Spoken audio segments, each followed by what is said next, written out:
అపోస్తుడైన పేతురు గారు రాసిన మొదటి పత్రిక అపోస్తుడైన పేతురు గారు రాసిన మొదటి పత్రిక 2వ అధ్యాయం మొదటి వచనం నుంచి సుమారు 10వ వచనం వరకు చదువుతాం. ప్రభువు దయాళుడని మీరు రుచి చూచి ఉన్న ఎడల సమస్తమైన దుష్టత్వమును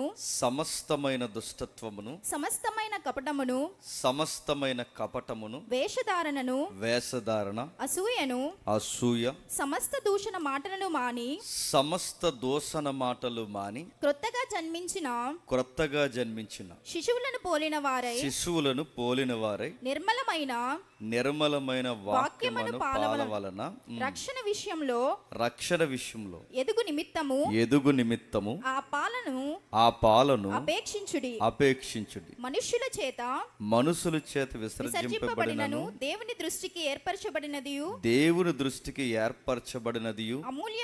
అమూల్యమును సజీవమైన రాయియగు ప్రభువునొద్దకు వచ్చిన వారై యేసుక్రీస్తు ద్వారా దేవునికి అనుకూలములగు ఆత్మ సంబంధమైన బలులను అర్పించుటకు పరిశుద్ధ యాజకులుగా ఉండునట్లు మీరును సజీవమైన రాళ్ల వలె ఉండి ఆత్మ సంబంధమైన మందిరముగా కట్టబడుచున్నారు. ఏలయనగా ఇదిగో నేను ముఖ్యమును ఏర్పరచబడినది అమూల్యమునగు మూలరాతిని సియోనులో స్థాపించుచున్నాను. ఆయన యందు విశ్వాసముంచువాడు ఏమాత్రము సిగ్గుపడడు అను మాట లేఖనమందు వ్రాయబడి ఉన్నది. విశ్వసించుచున్న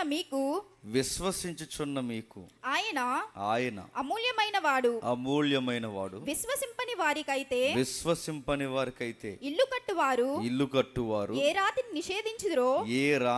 నిషేధించుదురో అదే మూలకు తలరాయి ఆయను. మరియు అది అడ్డుబండయు ఆయను. కట్టువారు వాక్యమునకు అవిధేయులై తొట్రిల్లుచున్నారు. దానికే వారు నియమింపబడిరి. అయితే మీరు చీకటిలో నుండి ఆశ్చర్యకరమైన తన వెలుగులోనికి మిమ్మును పిలిచిన వాని గుణాతిశయములను ప్రచురము చేయు నిమిత్తము ఏర్పరచబడిన వంశమును రాజులైన యాజక సమూహమును పరిశుద్ధ జనమును దేవుని సొత్తైన ప్రజలై ఉన్నారు. ఒకప్పుడు ప్రజగా ఉండక ఇప్పుడు దేవుని ప్రజ అయితిరి. ఒకప్పుడు కనికరింపబడక ఇప్పుడు కనికరింపబడిన వారు అయితిరి. ఆగుదాం. నా మాటలు అందరూ క్లియర్గా వినబడుతున్నాయా? స్పష్టంగా ఉన్నాయా? ఉండకపోయినా ఉన్నట్టే ఉన్నాయా? ఓకే. త్వరగా కొన్ని విలువైన సంగతులు విందాం. ఎవరైనా ఎప్పుడైనా వాక్యాన్ని చెబుతున్నప్పుడు సందర్భాన్ని ఫాలో అవుతున్నారు లేదా మీరు అబ్జర్వ్ చేయాలి. రెండవది, ఇది సరి అయిన బోధ లేదా ఇది సరిగ్గా చెబుతున్న హిత బోధ, ఆరోగ్యకరమైన బోధ అని మీరు ఎప్పుడు అంచనా వేయగలరంటే, ఇప్పుడు సుమారు మనం మొదటి వచనం నుంచి 10వ వచనం వరకు చదువుకున్నాం. ఈ మొదటి వచనం నుంచి 10వ వచనం వరకు ఎందుకు చదువుకున్నాం? పని లేక చదువుకున్నావా? ఎందుకు చదువుకున్నాం? దాన్ని ఒక పేరా అంటారు. ఇంకా దాన్ని మాట్లాడుకుంటే కాంటెక్స్ట్ అంటారు, దాన్ని సందర్భము. దీన్ని ఫాలో అవ్వాలి. ఇది ఫాలో అవుతున్నప్పుడు మీరు జాగ్రత్తగా అబ్జర్వ్ చేస్తే ఈ సందర్భాన్ని దీన్ని అర్థం చేసుకోవడానికి దీనికి సపోర్ట్గా మిగిలిన వాక్య భాగాలు మనం సహకారం తీసుకోవాలి. దీన్ని రైట్ టీచింగ్ అంటారు. ఇలా కాకుండా ఇక్కడ ఒక రెఫరెన్స్ తీసి అది ఎందుకు తీసానో పూర్తిగా వివరించకుండా మరొక రెఫరెన్స్లోనికి నేను దూకి అది ఎందుకు తీసానో పూర్తిగా మీకు తెలియకుండా అక్కడ నుండి మరొక రెఫరెన్స్లోకి దూకితే చెప్పినందుకు నాకు సుఖం లేదు, చెప్పండి, విన్నందుకు మీకు అర్థము పరమార్థం లేదు. నేను అడుగుతున్నాను, క్రైస్తవ వేదికలు అంటే వాక్యాన్ని అర్థం చేసుకోవాలి.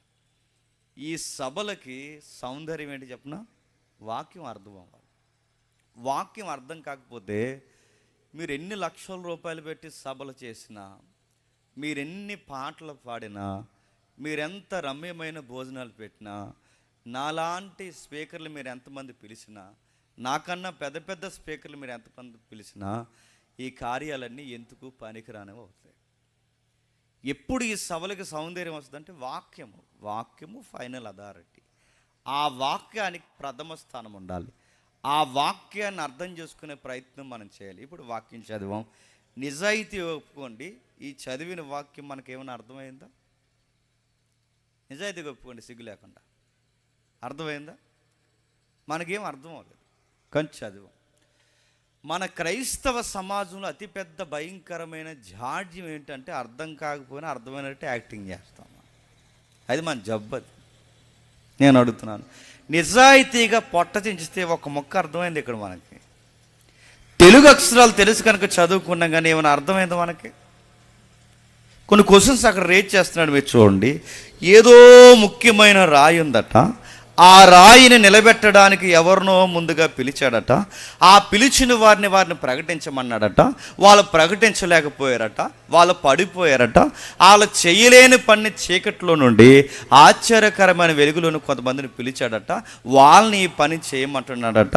ఆ చేస్తున్న పనిని క్రొత్త నిబంధన పత్రికగా రాశాడట. అది ఈ రాత్రి మనం చదివామంట. ఎందుకంట? మనకు ఒక గురుతర బాధ్యత ఉంది. ఏముంది? ఏం రాస్తున్నాడంటే, ఎప్పుడు మీరు బండ గుర్తుపెట్టుకోండి, ఏ వాక్య భాగమైనా మనకి తెలియాలి అంటే, ముఖ్యంగా పత్రికలు ఏంటో మనకు తెలియాలి అంటే, ప్రతి పత్రిక యొక్క బ్యాక్గ్రౌండ్ అపోస్తల కార్యంలో ఉంటుంది. ఎక్కడ ఉంటుంది? అపోస్తలు అంటే ఈ పత్రిక ఎందుకు, ఇది ఎందుకు రాయబడింది, ఇలాంటివి మనకు తెలియాలంటే దీని యొక్క భావాలు లేదా దీని యొక్క అసలు అర్థాలు, దీని యొక్క మూలాలు అపోస్తల కార్యంలో ఉంటాయి. అపోస్తల కార్యంలో ఏం జరిగిందో తెలిస్తేనే పత్రికలు ఎందుకు రాయబడ్డాయో తెలుస్తుంది. ఇప్పుడు నేను టూకగా చెప్తున్నాను. అపోస్తల కార్యంలో ఏం జరిగిందంటే, ప్రభు అయిన యేసుక్రీస్తు వారు అపోస్తల కార్యంలో తనను తాను కనుపరుచుకునే ముందు సుమారు 4 సువార్త పుస్తకాల్లో తనను తాను కనుపరుచుకున్నాడు. ఆయన జననం, ఆయన జీవనం, ఆయన మరణం, ఆయన పునరుద్ధానం. ఎలుతూ ఆయనతో మాట్లాడుతూ శిష్యులు 40 రోజులు ఆయనతో మాట్లాడారు. ఈ 40 రోజులు ఆయనతో మాట్లాడినప్పుడు ఆయన వెళుతూ ఏమన్నాడంటే, మీరేం టెన్షన్ అవ్వకండి, కలవరపడకండి, మీకు ఒక గురుతర బాధ్యత చెప్తున్నాను అన్నాడు. ఏంటి ఆ బాధ్యత అంటే, మీరు సర్వలోకానికి వెళ్ళి సర్వ సృష్టికి సువార్త చెప్పండి. అంటే శిష్యులు ఈక్వల్ టు క్రిస్టియన్స్. గుర్తుపెట్టుకోండి, ఈ క్రైస్తవులకి దేవుడు మనకు అప్పగించిన బాధ్యత ఏంటంటే సువార్త చెప్పాలి. ఈ సువార్త ఎక్కడ చెప్పాలి? సర్వలోకానికి చెప్పాలి. మీ ఇలాకాలో మీరుంటే మీ ఇలాకా అంతా చెప్పాలి. మీ పరిసర ప్రాంతాలు మీరు ఉద్యోగాలు చేస్తే మీ ఉద్యోగాల్లో చెప్పాలి. మీరు ఎక్కడ జీవనం చేస్తుంటే అక్కడ సువార్త చెప్పాలి. మీ మేరకు మించి మీరు సువార్త చెబుతూ ఉండాలి. ఇది మన బాధ్యత. ఇది ఎవరు చెప్పారంటే, ప్రభు అయిన యేసుక్రీస్తు వారు శిష్యులకు చెప్పారు. ఈ శిష్యులకి సువార్త చెప్పమన్నప్పుడు ఆయన కేవలం చెప్పండి, వెళ్ళి మీకు నచ్చిన కూడా అని అనకుండా, ప్రభు అయిన యేసుక్రీస్తు వారు ఏం చేశారంటే, నేను చెప్పే వరకు మీరు చెప్పొద్దు అన్నాడు. అంటే మీరు చెప్పే వరకు మేము ఎందుకు చెప్పొద్దు ప్రభు అంటే, కనిపెట్టండి అన్నాడు. దేనికోసం కనిపెట్టండి ప్రభు అని అడిగితే, పరిశుద్ధాత్ముడు మీ మీదకి వచ్చేంత వరకు కనిపెట్టండి. ఏంటి పరిశుద్ధాత్ముడు అంటే? వాగ్దానం అన్నాడు. ఏంటది? వాగ్దానం. బైబిల్ ప్రకారం రైట్ వాగ్దానం ఏంటి చెప్పిన? పరిశుద్ధాత్మను పొందుకోవడం. ఇప్పుడు బాగానండి, బైబిల్ ప్రకారం వాగ్దానం అనగానే విల్లు, వాకిలి, పిల్లలు, గొడ్డు, గోద, సమాధులు, దొడ్డు, ఇది కాదు వాగ్దానం. గుర్తుపెట్టుకోండి. వాగ్దానం అంటే ఏంటంటే, గుర్తుపెట్టుకోండి, మీకు ఉద్యోగం వస్తుంది, మీకు పెళ్ళి అవుతుంది, మీకు చక్కటి బంతులాంటి పిల్లలు పడుతుంది, ఈ వాగ్దానాలు కాదు. ఇది మీ ట్రాన్స్ అంతే. వాగ్దానం అంటే బైబిల్ సెన్స్లో, బిబ్లికల్ వేలేంటి తెలుసా? పరిశుద్ధాత్మని పొందుకోవడం. ఆ వాగ్దానం మీ మీదకి వచ్చేంతవరకు కనిపెట్టండి. ఎక్కడ కనిపెట్టాలి? యెరూషలేములో కనిపెట్టండి. ఆ యెరూషలేములో ఎప్పుడైతే కనిపెడుతున్నారో సుమారు కొన్ని రోజులు పదులు రోజులు కనిపెడుతుంటే వాళ్ళు కనిపెడుతుండగా సరిగ్గా అదే టైంలో ఒక జాతీయ పండుగ వచ్చింది. మర్చిపోకండి, పేతురు పత్రిక వెనకాల ఏం జరిగిందో చూస్తున్నాం. ఓకే, ఎప్పుడైతే ఈ జాతీయ పండుగ వచ్చిందో ఆ జాతీయ పండుగ ఎందుకు వచ్చిందంటే, పాత నిబంధనలో పండుగలు ఉంటాయి తెలుసుగా, సుమారు 7 పండుగలు. గుడారాల పండుగ, పస్కా పండుగ, పెంతెకొస్తు పండుగ, ఇంకా మనం మాట్లాడుకుంటే బోర్ల పండుగ, ఇవన్నీ ఉంటాయిగా. ఈ పండుగలు సుమారు 7 పండుగలు. ఈ 7 పండుగల్లో ఒక పండుగ పెంతెకొస్తు పండుగ 2 వారాల క్రితం జరిగింది మొన్న. అయితే ఈ పెంతెకొస్తు పండుగ ఏదైతే ఉందో ఇది పాత నిబంధన గ్రంథం నుంచి పెంతెకొస్తు పండుగ జరుగుతుంది వాళ్ళకి, యూదులకి, ఇశ్రాయేలుకి. ఈ పెంతెకొస్తు దినాన్న సరిగ్గా 20 లక్షల మంది యెరూషలేముకి వచ్చారు. ఎంతమంది? 20 లక్షల మంది యెరూషలేముకి ఎందుకు వచ్చారంటే పండగ ఆచరించడానికి వచ్చారు. ఎక్కడెక్కడ నుంచి వచ్చారంటే ఎక్కడెక్కడి నుంచో ఇతరితర దేశాల నుంచి వచ్చారు. ఇతరితర దేశాల నుంచి వచ్చింది ఎవరై అంటే ఇశ్రాయేలీలే. ఇతరితర దేశాల నుంచి వచ్చింది ఎవరంటే యూదులే. యూదులు ఇతర దేశాల నుంచి రావడం ఏంటి? ఇజ్రాయెల్ దేశం నుంచి రావాలిగా. ఇతర దేశాల నుంచి ఎందుకు వచ్చారంటే వీళ్ళ మాట వినకపోయేసరికి దేవుడు 4 మొట్టికాయలు వేసి తరిమేశాడు. గుర్తుపెట్టుకోండి, దేవుడు దీవుల్ని ఇస్తాడు, దేవుడు సమృద్ధిని ఇస్తాడు, దేవుడు ఆస్తుల్ని ఇస్తాడు, దేవుడు పిల్లల్ని ఇస్తాడు, దేవుడు ఆరోగ్యం ఇస్తాడు. ఆ దేవుణ్ణే మర్చిపోయి మన సుఖాలు మరిగితే మొట్టికాయలు వేసి తరిమేస్తాడు. మళ్ళీ గుర్తుపెట్టుకోండి, నేను సీరియస్గానే చెప్తున్నాను. ఈ ఇడేవాడు ఎలా చెప్తున్నాను అనుకుంటే మీరు ఏమనుకున్న పర్లేదు, నేను ప్రాక్టికల్గా ఉన్న విషయాలు మాట్లాడుతున్నాను. మీరు మళ్ళీ జాగ్రత్తగా వినండి. దేవుడు ఎప్పుడు దేవుడు చేసిన మేలు మర్చిపోయిన ఏ ప్రజానికాన్నైనా సుఖాలకు మరిగినా భోగాలకు మరిగినా దేవుణ్ణి మరిసిపోయి వాక్యాన్ని వదిలేసి, ప్రార్థన వదిలేసి, సహవాసం వదిలేసి, ఇలాంటి సభల్లో కనీసం వాక్యం వినబడుతుంది నీకు అటెన్షన్ కూడా లేకుండా నీ బిహేవియర్ అని ఎదుట రాంగ్గా నువ్వు ఉంటే దొలగొట్టే చెదరగొట్టేస్తాడేమనుకో. ఇశ్రాయేలు కూడా ఎలాంటి వాళ్ళంటే కడుపు నిండితే ఒకలా ఉండేవారు, కడుపు నిండకపోతే ఒకలా ఉండేవారు. అందితే జుట్టు, అందకపోతే కాళ్ళు, కలిసి వస్తే ఒకలాగా, కలిసి రాకపోతే ఒకలాగా. ఇలా చూశాడు. ఏం చేశాడు? వాళ్ళకి బుద్ధి చెప్పాడు. ఎలా బుద్ధి చెప్పాడు? దేవుడు బుద్ధి ఎలా చెప్తాడు? ఆకాశం నుంచి ఒక చెయ్యి వచ్చి ఏంట్రా పనులు అంటాడా? ఇప్పుడు నువ్వు నేను తప్పు చేస్తే ఆకాశం నుంచి ఒక చెయ్యొచ్చి ఏంటమ్మా పనులు అని అంటాదా? చెయ్యొచ్చి అలా అనడు. ఎలా బుద్ధి చెప్తాడంటే మీరు గుర్తుపెట్టుకోండి, పక్కనున్న బలవంతుని లేపుతాడు. ఎవడో ఒక వ్యతిరేకత నీకు లెగిస్తుంది.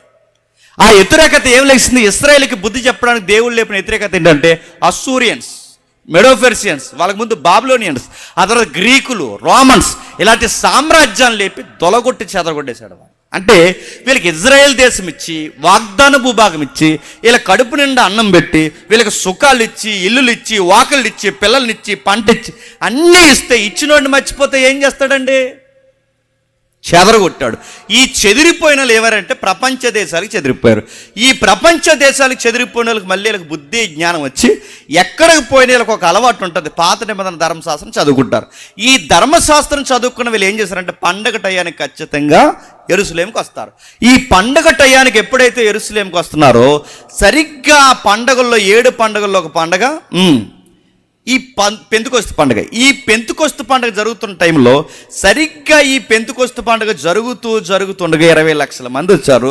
వీళ్ళు అక్కడి నుంచి ఇక్కడ తిరిగి వచ్చే సమయానికి ఎప్పుడు చదిరిపోరు? ఎప్పుడు దానియేలు కాలము, ఎప్పుడు నెబుకద్నెజరు కాలము, ఎప్పుడు అస్సూరియన్స్ కాలము, ఎప్పుడు ఎస్తేరమ్మ మాదీయ పారసికుల కాలము. అప్పుడు చెదిరిపోయిన ఇశ్రాయేలు మళ్ళీ తిరిగి ఈ పెంతెకొస్తు పండుగ వచ్చే సమయానికి వాళ్ళ భాష మారిపోయింది. ఇప్పుడు మనం ఉన్నామండి, మీరే ఫారెన్ వెళ్ళిపోయారు అనుకోండి, అక్కడ ఉన్న ఎవరినో మీరు పెళ్లి చేసుకున్నారనుకోండి, ఆమె ఫారినర్ అనుకోండి, ఆమెకి మీకు ఒక యాంగ్లో ఇండియన్ పుడతారు, లేదా యాంగ్లో అమెరికన్ పుడతారు, ఎవడో పుడతారు కదండి. ఆ పుట్టినోడికి కోనసీమ భాష వస్తుంది వాడికి. నేను అడుగుతున్నాడు, వాడు లాంగ్వేజ్ అక్కడ ఉంటుంది, మిక్స్డ్గా ఉంటాడు వాడు. ఎందుకంటే మిక్స్ అయ్యాం కనుక ఆ ఎలా అవుతుందో ఈ మిక్స్డ్ లాంగ్వేజ్ ఎలా వస్తాడు, రాను ఏమవుతాడు, తెలుగు మర్చిపోతాడు, ఒరిజినాలిటీ నైటివిటీ మర్చిపోతాడు, ఇంకా ఏముందంటే మన కల్చర్ మర్చిపోతాడు. ఇవన్నీ ఎప్పుడైతే మర్చిపోతామో గుర్తుపెట్టుకోండి, కొత్త జనరేషన్ వస్తుంది, ఒరిజినల్ భాష మర్చిపోతారు, వాళ్ళు పెరిగిన వాతావరణ సంస్కృతి వాళ్ళకి అలవాటు అయిపోద్ది. అలాగే ఇశ్రాయేల్లో కూడా ఒరిజినల్ వాళ్ళ మదర్ టంగ్ ఏంటి, వాళ్ళ మాతృభాష ఏంటి? ఎబ్రీ. ఆ మాతృభాష మర్చిపోయారు.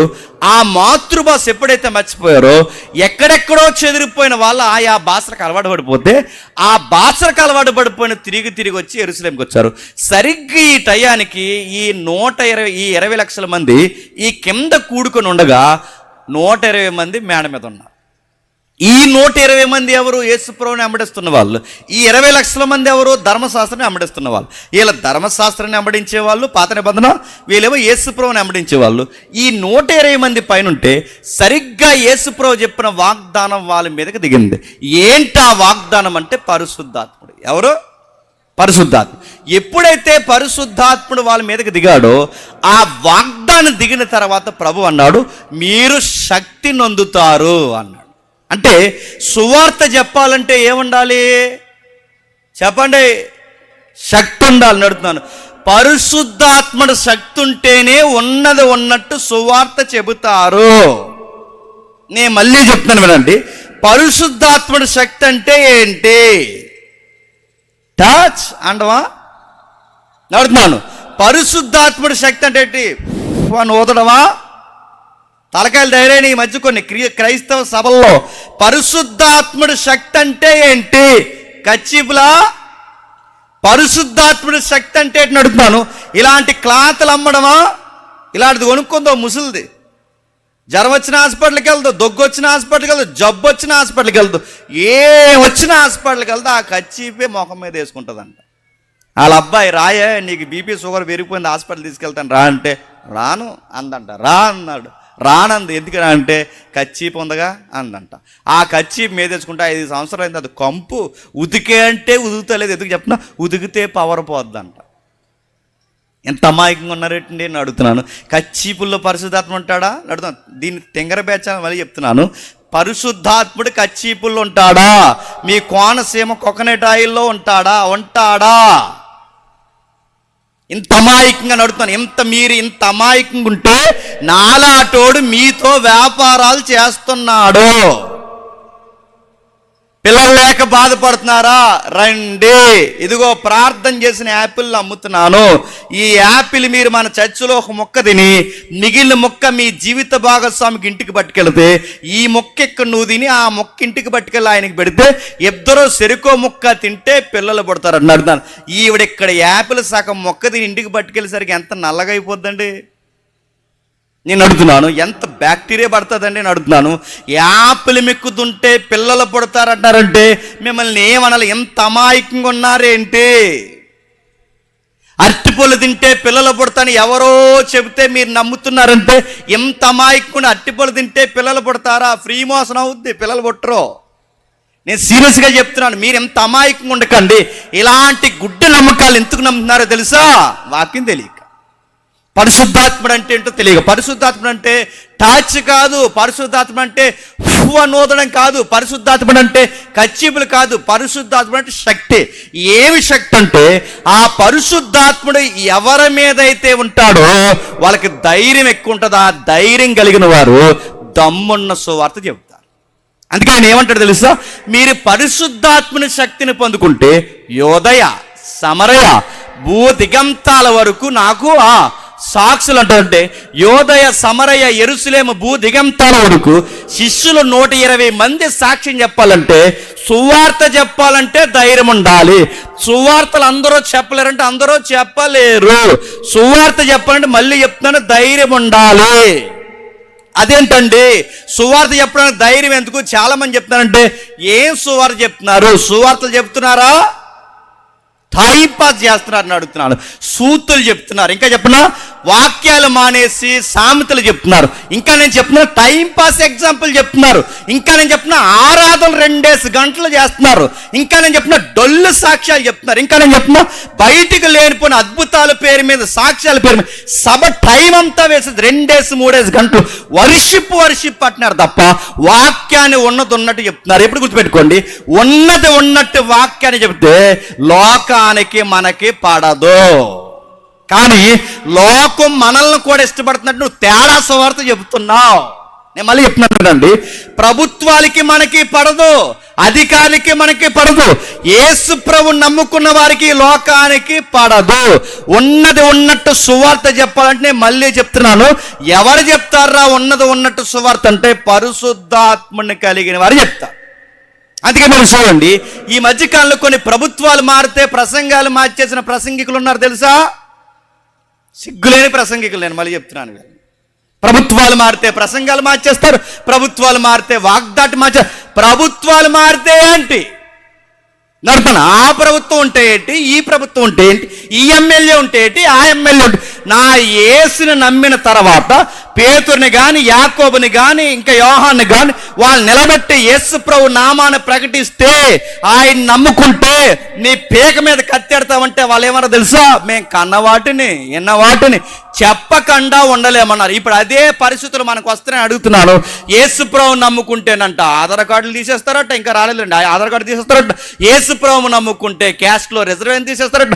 యేసు ప్రభు నమ్ముకుంటేనంట చర్చిలు పడగొట్టేస్తారట. యేసు ప్రభుని తీసుకుంటే మనకి స్కూల్లో వచ్చిన రాయి మీ బొంద తీసేయండి. నేను మళ్ళీ అడుగుతున్నాను, యేసు ప్రభుని తీసే యేసు ప్రభు నమ్ముకుంటారంట, పర్మిషన్ లేని చర్చిలు పర్మిషన్ లేని చర్చి పడగొడేస్తావా నడుతున్నాను. చర్చి పడగొట్టేస్తా అంటే భయపడిపోతున్నారు, ఏదన్నా అంటే భయపడిపోతున్నారు.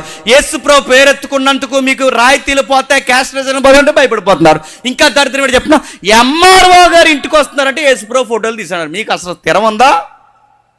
నేను అడుగుతున్నాను, ఇంత భయం దేనికి? వీళ్ళు ఎవరో పిరుకోళ్ళు, ఇలా క్రైస్తవులు కాదు.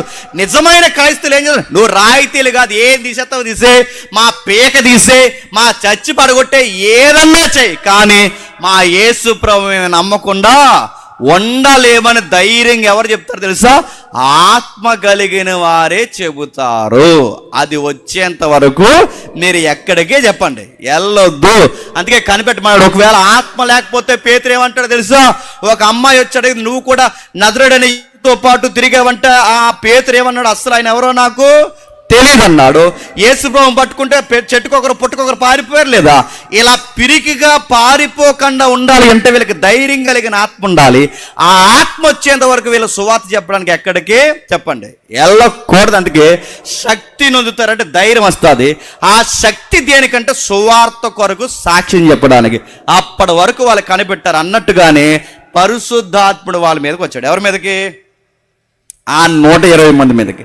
ఎప్పుడైతే ఆ 120 మంది మీదకి వచ్చాడో, ఆ 120 మంది మీదకి వచ్చిన తర్వాత వాళ్ళ వాక్శక్తితో మాట్లాడడం మొదలుపెట్టారు. ఎందుకు వాక్శక్తితో మాట్లాడుతున్నారు? భాషలు మాట్లాడుతున్నారు. వాళ్ళు ఆ రోజు ఎందుకు భాషలు మాట్లాడుతున్నారు? ఆ వరాన్ని పరిశుద్ధాత్ముడు ఎందుకు ఇచ్చాడంటే, వీళ్ళు ఆయా ప్రాంతాలకు పోయిన తర్వాత వీళ్ళ భాష మారిపోయిందిగా. ఎవరిది? ఇశ్రాయేలుది. ఆయా ప్రాంతాల పోయికి వీళ్ళ భాష మారిపోయింది కనుక ఇప్పుడు వీళ్ళకి సువార్త అందాలంటే వీళ్ళకి ఈ భాష రాదు. ఎవరైతే ఉన్నారో ఆ 120 మంది పెద్ద పీజీ క్యాండిడేట్లలో చదువుకున్నారా? వాళ్ళ బహువిద్య వాళ్ళకి తెలుసా? వాళ్ళకి థియలాజికల్ నాలెడ్జ్ కానీ బిబ్లికల్ నాలెడ్జ్ కానీ అంత డెప్త్ ఉందా? లేదు. వాళ్ళంత చదువు లేని పామర్లు కనుక, క్షమించండి పండితులు కారు కనుక ఇప్పుడు వాళ్ళ సువార్త చెప్పండి, వాళ్ళకి లాంగ్వేజ్ మీద టంగ్స్ మీద అంత గ్రిప్ లేదు వాళ్ళకి. ఇప్పుడు వాళ్ళకి ఆ భాషా వరం రావాలి అంటే ఎవరు రావాలి చెప్పండి? పరిశుద్ధాత్మ. అందుకు పరిశుద్ధాత్ముడు వాళ్ళ మీదకి వస్తే, ఆ పరిశుద్ధాత్మ వచ్చిన తర్వాత వాళ్ళందరూ కలిసి ఆ భాషల వరంతో ఏం చెప్పారు చెప్పండి? సువార్త చెప్పారు. ఇప్పుడు చెప్పండి, భాషల వరము అంటే ఏ భాషలు? ఈ అర్థం కాని భాషలు కాదు. భాష అంటే ఎవరి భాష ఎవరికి అర్థం అవుద్దో ఆ భాష ఆ రోజు అపోస్తులు మాట్లాడితే ఆ భాషలో నుంచి సువార్త అందించారు.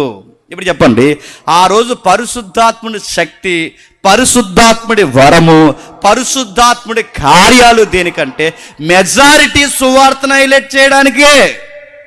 ప్రభు అయిన యేసుక్రీస్తు వారిని ఎత్తి ఆకాశం అంత ఎత్తి ఆయన మహిమపరచడానికే పరిశుద్ధాత్ముడి కార్యాలు. అంతేగాని పరిశుద్ధాత్ముడి కార్యాలు అనగానే లెగు కుమారుడా నీ బండి నెంబర్ చివరిలో 4 ఉంటుంది కదంటే తింగరుడు అన్నట మీకెళ్ళి తెలిసింది అన్నట. ఈడు నేను అవుతున్నాను, బండి నెంబర్ చివరి 4 అని పరిశుద్ధాత్ముడు చెప్తాడా? బండి నెంబర్ చివరంట 4 ఉందంట, మీకెలా తెలిసిందంటే ఈడు అన్నాడట. అదే కాదు ఇంకా నాకు చాలా తెలుసు అన్నాడట. రాత్రులు మీ ఇంటికి దయ్యం వస్తుంది కదా అన్నాడు. చూసారా వీడియో? అది రాత్రులు మీ ఇంటికి దయ్యం వస్తుంది అంటే వస్తుంది, అది నేను ఏం చేస్తుందో నాకు తెలుసులే అన్నాడట. అవునండి ఏదో చేస్తుంది అంటున్నాడు ఆడు. నా మాట్లాడుతున్నా ఇంత తింగరోలేటండి. మరో మాట చెప్పిన ఆవిడకి అన్ని అలాంటి సాక్ష్యాలు ఈ లైవ్ వెళ్తే వెళ్ళనియండి, ఎడితే అని నేను నిజం చెప్తున్నాను. అంతకుముందు ఒక తెంగర సాక్ష్యం చెప్తుంది, మళ్ళీ ఇప్పుడు ఒక తెంగర సాక్ష్యం చెప్తుంది. ఈవిడట ఎలా జ్యూసులు చేయాలో తెలియలేదట. ఆ జ్యూస్ ఎలా తీయాలో తెలియకపోతే ఆ కాయ ఈ కాయ అన్ని కాయలు వేసి అందులో వేసిందట. ఆ కాయలన్నీ మిక్సీ కొట్టిందట. యేసు ప్రభువా నాకు జ్యూస్ సైడ్ నేర్పించి ప్రభు అని, కానీ ఇది ఒక కొత్త జ్యూస్ అయిపోయిందట. ఇలాంటి కెమెరామ్యాన్ తాగాడట గ్లాసు. ఆ గ్లాస్ తాగితే ఆ కెమెరామ్యాన్ అన్నాడట, ఎంత బాగా చేసావు, ఎలా చేసావు, ఆ ఎసెన్స్ ఏంటో నాకు చెప్పు, నేను జ్యూస్ కొట్టి పెట్టుకుంటా అన్నాడంటే అతను. ఈ గొప్ప అద్భుతాన్ని ఎవరు చేయించారట? నేను అడుగుతున్నాను. పరిశుద్ధాత్ముడి శక్తి అంటే జ్యూసులు చేయించడం, పరిశుద్ధాత్ముడి శక్తి అంటే బండికి చివరి నెంబర్ చెప్పడం. మీరు ఎంత గొర్రెల్లా ఉండకండి, నేను మళ్ళీ చెప్తున్నాను. నేను ఇంత అమాయకంగా ఉంటే మోసం చేస్తారు. పరిశుద్ధాత్ముడి శక్తి అంటే జ్యూస్ చేయించడం, నెంబర్లు చెప్పడం కాదు. పరిశుద్ధాత్ముడి శక్తి ఉంటే సువార్త చెప్తారు, వాక్యం చెప్తారు, దేవుని గురించి గొప్ప చేస్తారు, దేవుణ్ణి మనుషుల్ని అనుసంధానం చేస్తారు. ఇది సువార్త, ఇది పరిశుద్ధాత్ముడి శక్తి. ఈ పరిశుద్ధాత్ముడి శక్తితో ఎప్పుడైతే వాక్యాలు వాళ్ళు మాట్లాడుతున్నారో, సువార్త ఎప్పుడైతే మాట్లాడారో, ఆ సువార్త ప్రసంగానికి వాళ్ళందరూ వింటుండగా అందరికి అర్థమవుతున్నాయి, కానీ స్థానికులకు అర్థం అవ్వట్లేదు. ఎప్పుడైతే స్థానికులకు అర్థం కాలేదో, ఈ అర్థం కాని బ్యాచ్ ఎప్పుడు ఏం చేస్తారంటే అపార్థం చేసుకుంటారు. ఏమన్నారంటే, అరే లేదో మద్యం తాగేశారా అన్నారు.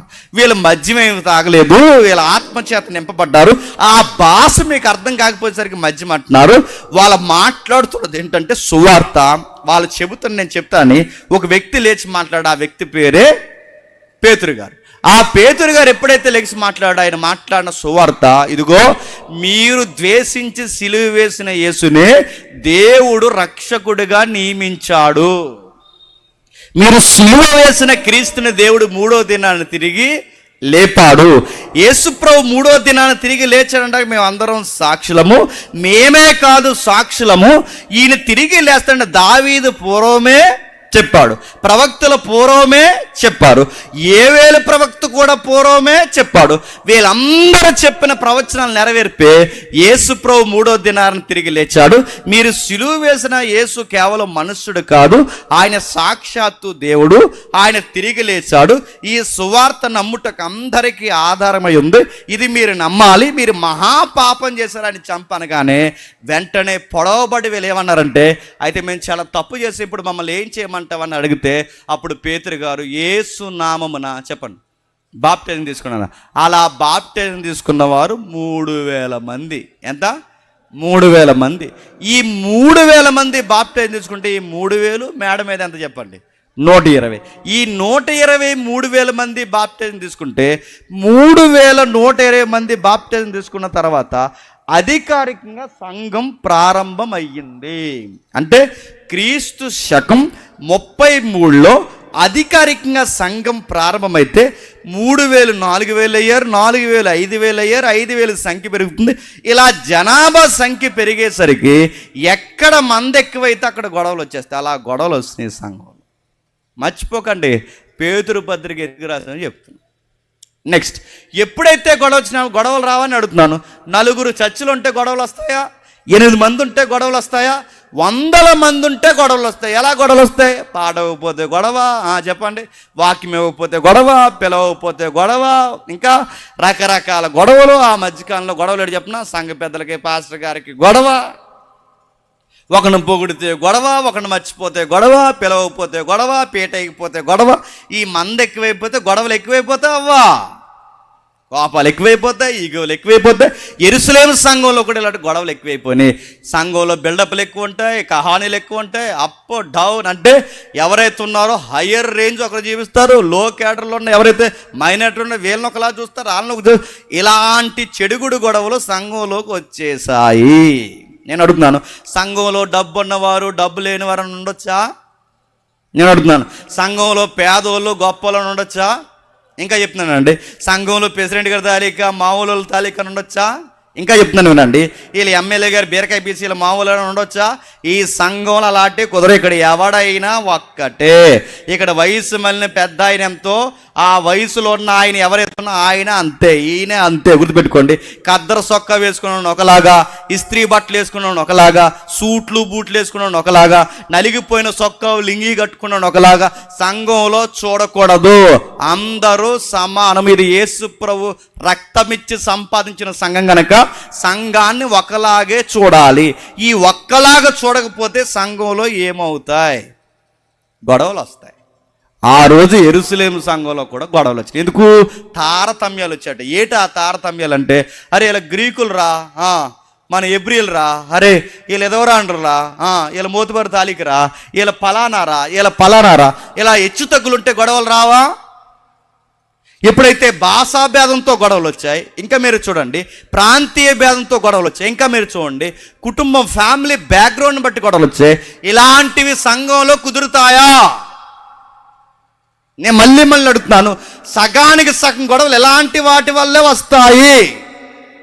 మీకు ఎంత పలుకుబడి ఉన్నా గుమ్మం అవతల తప్ప, సంఘం గుమ్మం అవతల తప్ప, గుమ్మం లోపల అందరూ సమానమే. నువ్వేం పిఎం సీఎం అయినా సమానమే. నువ్వెవరైనా ఉంటే సంఘంలో నచ్చినోడికి ఒకలాగా నచ్చినోడికి ఒకలాగా ఉండకూడదు. యెరూషలేము సంఘంలో ఇది వచ్చేసింది. అపోస్తుల దగ్గర ఇలాంటి హెచ్చుతగ్గులు వస్తే గొడవలు వచ్చేసాయి. వెంటనే ఆ గొడవలు చెప్పుకోవడానికి ఎక్కడైనా వస్తే బాగుండు, భోజనాల దగ్గర వచ్చినాయి. మెజారిటీ గొడవలు ఎక్కడొస్తాయండి? పెళ్ళిళ్ళలోని సంఘాల్లో ఎక్కడొస్తాయి చెప్పండి? భోజనాల దగ్గర వస్తాయి. భోజనాల దగ్గర ఎందుకు గొడవలు వస్తాయంటే, ఆ వడ్డించే వాళ్ళకి తిరం లేకపోతే వస్తాయి. ఆ వడ్డించే బ్యాచ్ ఉంటారు ఇక్కడ, ఎవరో నాకు తెలదండి, అయిపోయినాయి భోజనాలు, గొడవ లేదు ఇంకా. వినండి, ఈ వడ్డించే బ్యాచ్ ఎవరు నాకు తెలియదు కానీ గుర్తుపెట్టుకోండి, ఈ వడ్డించే వాళ్ళు వంకరోలు అయితేనే గొడవలు వస్తాయి. అంటే వడ్డించే వాళ్ళు వంకరోలు అయితే గొడవలు ఎందుకు వస్తాయి? ఎందుకంటే ఆ వడ్డించే వాళ్ళు ఏం చేస్తారు? నచ్చిన వాళ్ళకి ఒకలాగా, నచ్చిన వారికి ఒకలాగా, పేదోళ్ళకి ఒకలాగా, మోతుబరికి ఒకలాగా. ఇలాంటి వడ్డింపులు వడ్డిస్తే గొడవలు వస్తాయా రావా? ఇలాంటి పక్షపాతాలు ఉంటే వస్తాయా రావా?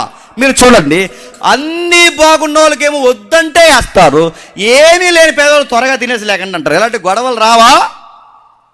ఇలాంటి విధవరాండ్లు చిన్న చూపు చూస్తే ఆ గొడవ అలా ఇలా చీకి గాలివానే, అది పెద్ద పెను తుఫానే అపోస్తులు చెవులు పడదు. అయ్యా సంఘంలో గొడవలు వస్తున్నాయి అనగానే, ఎందుకు గొడవలు వస్తున్నాయి అపోస్తులు సరిగ్గానే ఎంక్వైరీ చేస్తే ఆ ఎంక్వైరీలు వాళ్ళకి తేలింది ఏంటంటే, వడ్డించే వాళ్ళ వలన గొడవలు వస్తున్నాయి అనగానే ఆ టీమును మార్చేశారు అపోస్తులు. అంటే గొడవలు సద్దు మనగాలంటే ఎవరిని మార్చేయాలి? టీమును మార్చేయాలి. ఎప్పుడైతే టీమును మార్చేస్తే గొడవలు తగ్గిపోతాయి అనుకున్నారు, టీం మార్చితే గొడవలు తగ్గవు. నా మాటలు అర్థమవుతున్నాయా? టీమును మార్చేస్తే గొడవలు తగ్గు. టీమునే లేపేశాడు దేవుడు. ఏం చేశాడు? చంపేశాడు.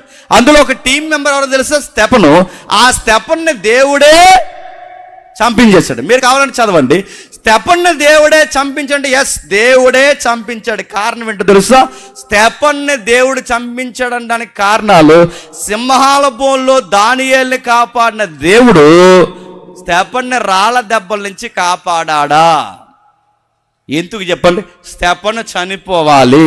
ఆ స్తెఫను సావుని సంఘం చూడాలి. సంఘం సమాధి చేసి వచ్చింది, ఆ సమాధి ఇంకా ఆరలేదు. ఆ సమాధి ఇంకా ఆరక మునిపే గుప్పుమని వినబడిన వార్త ఏంటంటే, సౌలు అనే వ్యక్తి మీద పడిపోతున్నాడు. ఆ సౌలు ఎక్కడ ప్రార్థన జరుగుతున్నా, ఎక్కడ ఏం జరుగుతున్నా ఇంటింటా చొచ్చి స్త్రీలని పురుషులని చూడకుండా ప్రతి ఒక్కరిని జుట్టు పట్టుకుని బయటికి లాక్కొచ్చి యేసు ప్రభు నామాన్ని కూడుకున్నారో చంపి పడేస్తామని వార్నింగ్ ఇస్తున్నాడు. ఒక పక్క చావులు, మరో పక్క మతము, మరో పక్క మతోన్మాదము, మరో పక్క భయంకరమైన వార్త. గవర్నమెంట్ కూడా వ్యతిరేకమైపోయింది, ప్రభుత్వం కూడా వ్యతిరేకమైపోయింది. ఇటు ప్రభుత్వం వ్యతిరేకమైపోయి, ఇటు మతము వ్యతిరేకమైపోయి, ఇటు చావులు వాళ్ళ మీదకి వస్తే సంఘం యెరూషలేములో ఉండలేక ఏమైందంటే చెదిరిపోయింది. ఈ చెదిరిపోయిన సంఘం సమరయ, గలలయ, ఇలా యోర్దానే కావల, గ్రీకు, అంత్యోకియా ప్రాంతాల వరకు చెదిరిపోతే, ఆ చెదిరిపోయిన సంఘాన్ని మీరేం భయపడకండి, మరలా దేవుడు ప్రభు అయిన యేసుక్రీస్తు మరి మన గొప్ప బహుమానం ఇవ్వబోతున్నాడు. నాగిటి మీద చెయ్యేసిన మనం చావును బట్టో, నాగిటి మీద చెయ్యేసిన మనం శ్రమను బట్టో, నాగిటి మీద చెయ్యేసిన మనం ఎవరో ప్రభుత్వాలు బెదిరిస్తున్నాడు యేసు ప్రభుని ఎరగనని మనం అనకూడదు. క్రైస్తవుడైనందుకు ఆ పేరుని బట్టి సిగ్గుపడక, ఆ పేరుని బట్టే యేసు ప్రభుని మనం మహిమపరచాలి. మీరు జాగ్రత్తగా ఉండండి అని వాళ్ళకి, చెదిరిపోయిన వాళ్ళకి జాగ్రత్త చెప్పడానికి రాసిన పత్రిక. చెప్పండి చెప్పండి, పేతురు గారు రాసిన మొదటి పత్రిక. అది మొదటి పత్రిక బ్యాక్గ్రౌండ్. ఇలాంటి పత్రిక ఎంత బ్యాక్గ్రౌండ్తో పేతురు పత్రిక రాసి ఆయన ఏమని మొదలెడుతున్నాడు? ప్రభు దయాళుడని మీరు రుచి చూచి ఉన్న ఎడల మీరు రుచి చూసి ఉన్న ఎడల సమస్తమైన దుష్టత్వము సమస్తమైన దుష్టత్వము సమస్తమైన కపటమును సమస్తమైన కపటము వేషధారణ అసూయ సమస్త దూషణ మాటలను మాని క్రొత్తగా జన్మించిన శిశువులను పోలిన వారై నిర్మలమైన వాక్యమును పాల వలన రక్షణ విషయంలో ఎదుగు నిమిత్తము ఆ పాలను అపేక్షించుడి. జాగ్రత్తగా వినండి. ఎంత చెదిరిపోయే కష్టాల్లో కన్నీళ్ళలో చెదిరిపోయిన వేళ్ళు ఎందుకు చెదిరిపోయారంటే దేవుడే చెదరగొట్టాడు. గుర్తుపెట్టుకోండి. కుదురంగా ఉండి పంటలు పండి బిడ్డలనిచ్చి ఇల్లు వాకిలిస్తే ఎలాగైతే ఇశ్రాయేలు కుదురు లేకపోతే ఇశ్రాయేల్ని ప్రపంచ దేశాలకు చెదరగొట్టాడో, సంఘము కూడా అపోస్తుల బోధ యందును సహవాసమందును రొట్టె విరిచటి యందును ప్రార్థన చేయటి యందును ఎడతెగ కూడకోమని వాక్యం వినమని సంఘాన్ని చెప్తే, సంఘం వాక్యం వినకపోతే సంఘాన్ని కూడా ఏం చేశాడు? చెదరగొట్టాడు. అంటే మాట వినకపోతే ఇశ్రాయేల్ని చెదరగొట్టాడు, మాట వినకపోతే చెప్పండి సంఘాన్ని చెదరగొట్టాడు, మాట వినకపోతే నిన్ను నన్ను కూడా చెదరగొడతాడు. గుర్తుపెట్టు. ఆయన యొక్క ఆయన విధానం అది, ఆయన విధి విధానాలు అవి. మనకి విజన్ మర్చిపోతే ఆయన విధించే శిక్ష ఎలానో ఉంటుంది, చెదరగొడతాడు. ఆ చెదిరిపోయిన వారు ఆయా ప్రాంతాలు చెదిరిపోతే వాళ్ళ ధైర్యం చెప్పడానికి పేతురు పత్రిక రాసి, ధైర్యంగా ఉండండి, మనకు ఒక బాధ్యత ఉంది. ఆ బాధ్యత ఏంటంటే ఇదిగో ముఖ్యము ఏర్పరచబడిన అమూల్యమైన రాతిని దేవుడు సియోనులో స్థాపించాడు. ఆ రాయి మీద సజీవమైన రాళ్ళుగా మనం కట్టబడాలి. ఒక రాయి ఉంది, ఆ రాయి మీద రాళ్ళుగా మనం కట్టబడాలి. ఆ రాతిని ఆనుకొని మనం ఉండాలి, ఆ కార్యాలు మనం చెయ్యాలి.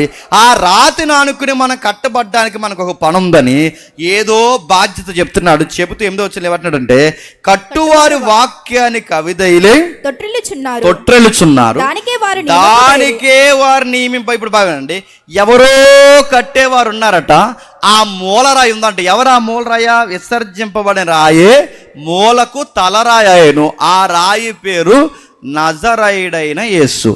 ఆ రాయి నానుకుని మిగిలిన రాళ్ళు అంటే మిగిలిన మనుషులు కట్టబడాలి.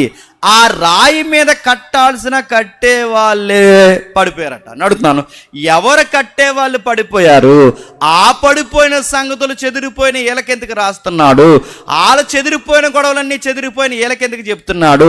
ఈ కథనమంతా ఏంటో మనకు తెలియాలి అంటే చరిత్రలోకి వెళ్ళాలి. వెళ్దామా? చెప్దాం. వెళ్దాం అన్న వాళ్ళు చేయొద్దండి. మీరు వద్దనే వెళ్తాం, ఇదే అర్థమన్నాం అంతే. వెళ్దాం ఒకసారి.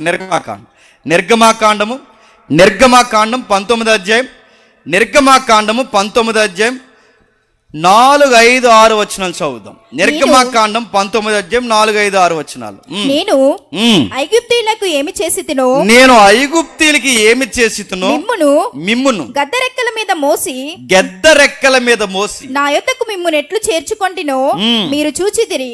కాగా మీరు నా మాట శ్రద్ధగా విని నా నిబంధనను అనుసరించి నడిచిన ఎడల మీరు సమస్త దేశ జనులలో నాకు స్వకీయ సంపాద్యమగుదురు. సమస్త భూమియు నాదే కదా, సమస్త భూమి నాదే కదా. మీరు నాకు యాజక రూపకమైన రాజ్యముగాను పరిశుద్ధమైన జనముగాను ఉందురని చెప్పుము. ఒకసారి ఆగుదాం. చదివింది ఏమన్నా అర్థమైందా? ఏం అర్థం లేదని అర్థమైంది. ఏం అర్థం? సందర్భం చెప్తానండి. ఇందాక పేతురు పత్రిక అర్థం చేసుకున్న దాని వెనక చరిత్ర ఎలా ఉందో, నిర్గమాకాండం 19వ అధ్యాయం వెనకాల కూడా చరిత్ర ఉంది. అంటే ఈ చరిత్రకి పేతురు పత్రికకి ఈరోజు కూర్చున్న సభలో ఉన్న సంఘంలో ఉన్న మన అందరికీ సంబంధం ఉంది. ఏమని రాస్తున్నాడు అంటే, నేను ఐగుప్తీయులకి ఏమి చేస్తానో మీరు చూశారు. అంటే దేవుడు ఐగుప్తీయులకి ఏం చేశారో ఇశ్రాయేలులు చూశారంట. అంటే 19వ అధ్యాయం అనగానే మీకు గుర్తుండాల్సింది తెలుసా? 19వ అధ్యాయం అనగానే సీనాయి పర్వతం దగ్గరికి ఇశ్రాయేలు అందరూ వచ్చారు. సీనాయి పర్వతం దగ్గరికి ఇశ్రాయేలు అందరూ ఎందుకు వచ్చారు కాదు, దేవుడు తీసుకుని వచ్చాడు. ఎక్కడి నుంచి వచ్చారు? 430 సంవత్సరాలు ఐగుప్తిలో బానిసలుగా ఉన్నారు. ఎవరు? ఇశ్రాయేలు. ఆ 430 సంవత్సరాలు ఐగుప్తిలో బానిసలుగా ఉంటే, బానిసలుగున్న వారిని ప్రభు అయిన యేసుక్రీస్తు వారి యొక్క అదృశ్య నడిపింపులో, దూతగా నడిపింపులో, మోసే నాయకత్వంలో వాళ్ళని ఐగుప్తు నుంచి విడిపించి సరిగ్గా సీనాయి పర్వతంకి వచ్చే దగ్గరకు అక్కడ ఆపేశాడు. ఆపేసి ఏమంటే మోసేని పైకి రమ్మన్నాడు. ఆ మోసే పైకి వెళ్ళాక మోసేతో దేవుడు మాట్లాడుతూ, నువ్వు కొన్ని విషయాలు చెప్పాలా ఇశ్రాయేలుకి. ఏం చెప్పాలి? వాళ్ళ బ్యాక్ హిస్టరీ ఏంటో మరలా ఒకసారి జ్ఞాపకం చేయి. ఏం జ్ఞాపకం చేయాలి అని చెబుతూ చెప్తున్నాను. నేను ఐగుప్తీయులకి ఏమి చేశానో మీరు చూశారు. ఇప్పుడు అడుగుతున్నాను, ఐగుప్తీయులకి ఏం చేశారు ఇశ్రాయేలు చూసారా? చూశారు. అడుగుతున్నాను, ఎలా చూశారు? బాగా వినండి. ఇశ్రాయేలు చూస్తుండగా ఐగుప్తీయుల మీద వడగండ్లు పడిపోయాయి, ఇశ్రాయేలు మీద వడగండ్లు పడలేదు. ఇంకా మీరు చూడండి, ఐగుప్తీయులు చూస్తుండగా నైలు నదంతా రక్తం అయిపోయింది, కానీ ఇశ్రాయేలులో నీటి చుక్క కూడా రక్తంగా మారలేదు. ఇశ్రాయేలు చూస్తుండగా ఐగుప్తీయులు అందరి మీదకి మిడతలో కప్పలో వచ్చాయి, కానీ ఇశ్రాయేలు మీదకి ఏగ కూడా వాడలేదు. అంటే ఇవన్నీ వాళ్ళ కళ్ళారా చూస్తున్నారు. ఎవరు? ఇశ్రాయేలు చూస్తున్నారు కాదు, దేవుడే చూపిస్తున్నాడు. బాగా వినండి. ఇప్పుడు మనమే ఉన్నాం, మనం అందరం ఇశ్రాయేలు, వాళ్ళ ఐగుప్తీయులు. అక్కడ ఐగుప్తీయులు ఉండగా అక్కడ ఏం జరుగుతుందంటే ఐగుప్తీయుల మీద వడగండ్లు పడుతున్నాయి, ఐగుప్తీయుల మీద చీకటి వస్తుంది, ఐగుప్తీయుల మీదకి ఇంకా పురుగులు వస్తున్నాయి, ఐగుప్తీయుల నీళ్ళన్నీ రక్తంగా మారుతున్నాయి, ఐగుప్తీయులకి అన్ని వింతలు జరుగుతున్నాయి, కానీ ఇశ్రాయేలుకి ఏమీ జరగలేదు. ఈ రెండు పక్క పక్కనే ఉన్నాయి. కానీ వాళ్ళకి అంత ఇబ్బంది కలుగుతున్న వీళ్ళకి ఎందుకు కలగట్లేదంటే వీళ్ళు ఏదో పుణ్యాత్ములని కాదు. గుర్తుపెట్టుకోండి, ఇశ్రాయేలు చేసిన వంకర పనులు ఇంకెవరు చేయలేదు. గుర్తుపెట్టుకోండి, నేను సీరియస్గా చెప్తున్నాను. ఎందుకంటే ఇశ్రాయేల్ చూసిన అద్భుతాలు ఎవరో చూడలేదు, ఇశ్రాయేల్ బాధ పెట్టినంత దేవుడిని ఎవరో బాధ పెట్టలేదు, ఇశ్రాయేల్ ఎక్కిరించినంతగా దేవుడిని ఎవరు ఎక్కిరించలేదు, ఇశ్రాయేల్ తిన్నని దెబ్బల ప్రపంచంలో ఎవరు తినలేదు. ఇశ్రాయేల్ అంత ఆయాస్కరం అయిపోయారు. ఇశ్రాయేల్ ఏం చేస్తారంటే ఈయన అద్భుతాలు చూస్తారు, వీళ్ళు పుణ్యాత్ములనా? కాదు. ఎందుకు వీళ్ళ మీద ఏగ కూడా వాడట్లేదంటే అబ్రహాము, ఇస్సాకు, యాకోబులకి మాట ఇచ్చాడు. ఏమని? నీ ద్వారా ఈ ప్రపంచాన్ని ఆశీర్వదిస్తాను, నీ ద్వారా ఈ ప్రపంచాన్ని ఆశ్రయిస్తాను అన్నాడు. కనుక నీ సంతానం ద్వారా ఈ ప్రపంచాన్ని ఆశ్రయిస్తాను. ఆయన సంతానం ద్వారా ఆశ్రయిస్తానంటే అబ్రహాము సంతానం ఇస్సాకు అయితే, ఇస్సాకు సంతానం యాకోబు అయితే, యాకోబు సంతతి ఇశ్రాయేలీలు అయితే, ఈ ఇశ్రాయేలు ద్వారా ప్రపంచాన్ని ఆశ్రయిస్తానంటే ఐగుప్తీయులకి పడాల్సిన దెబ్బలు వీళ్ళకే పడాలి. వీళ్ళకి దెబ్బలు పడకుండా దేవుడు ఎందుకు వదిలేశాడంటే కారణం ఒక్కటే, మాట ఇచ్చాడు. ఈ మాట ఇచ్చిన ఆయన గుర్తుపెట్టుకుని ఇశ్రాయేలు మంచోలని కాదు, నీతిమంతులని కాదు, వీళ్ళు ముందుగా పిలవబడినందుకు వీళ్ళు పెద్ద ఘనాపాటీలని కాదు, వీళ్ళు ఎందుకు ఏర్పరచుకుని వీళ్ళు పెద్దోళ్ళ దగ్గర నుంచి ఒక కథనం ఉంది ఆయనకి. ఆ కథనమును నడిపిస్తున్నాడు. ఏమి నడిపిస్తున్నాడు? ఏమంటున్నాడు చూడండి. మీరు కాగా మీరు నా మాట శ్రద్ధగా వినాలి. ఇప్పుడు చెప్పండి, వాళ్ళకి సూర్యుడు దేవుడు అన్నాడు, సూర్యుడు నలిపైపోయాడు.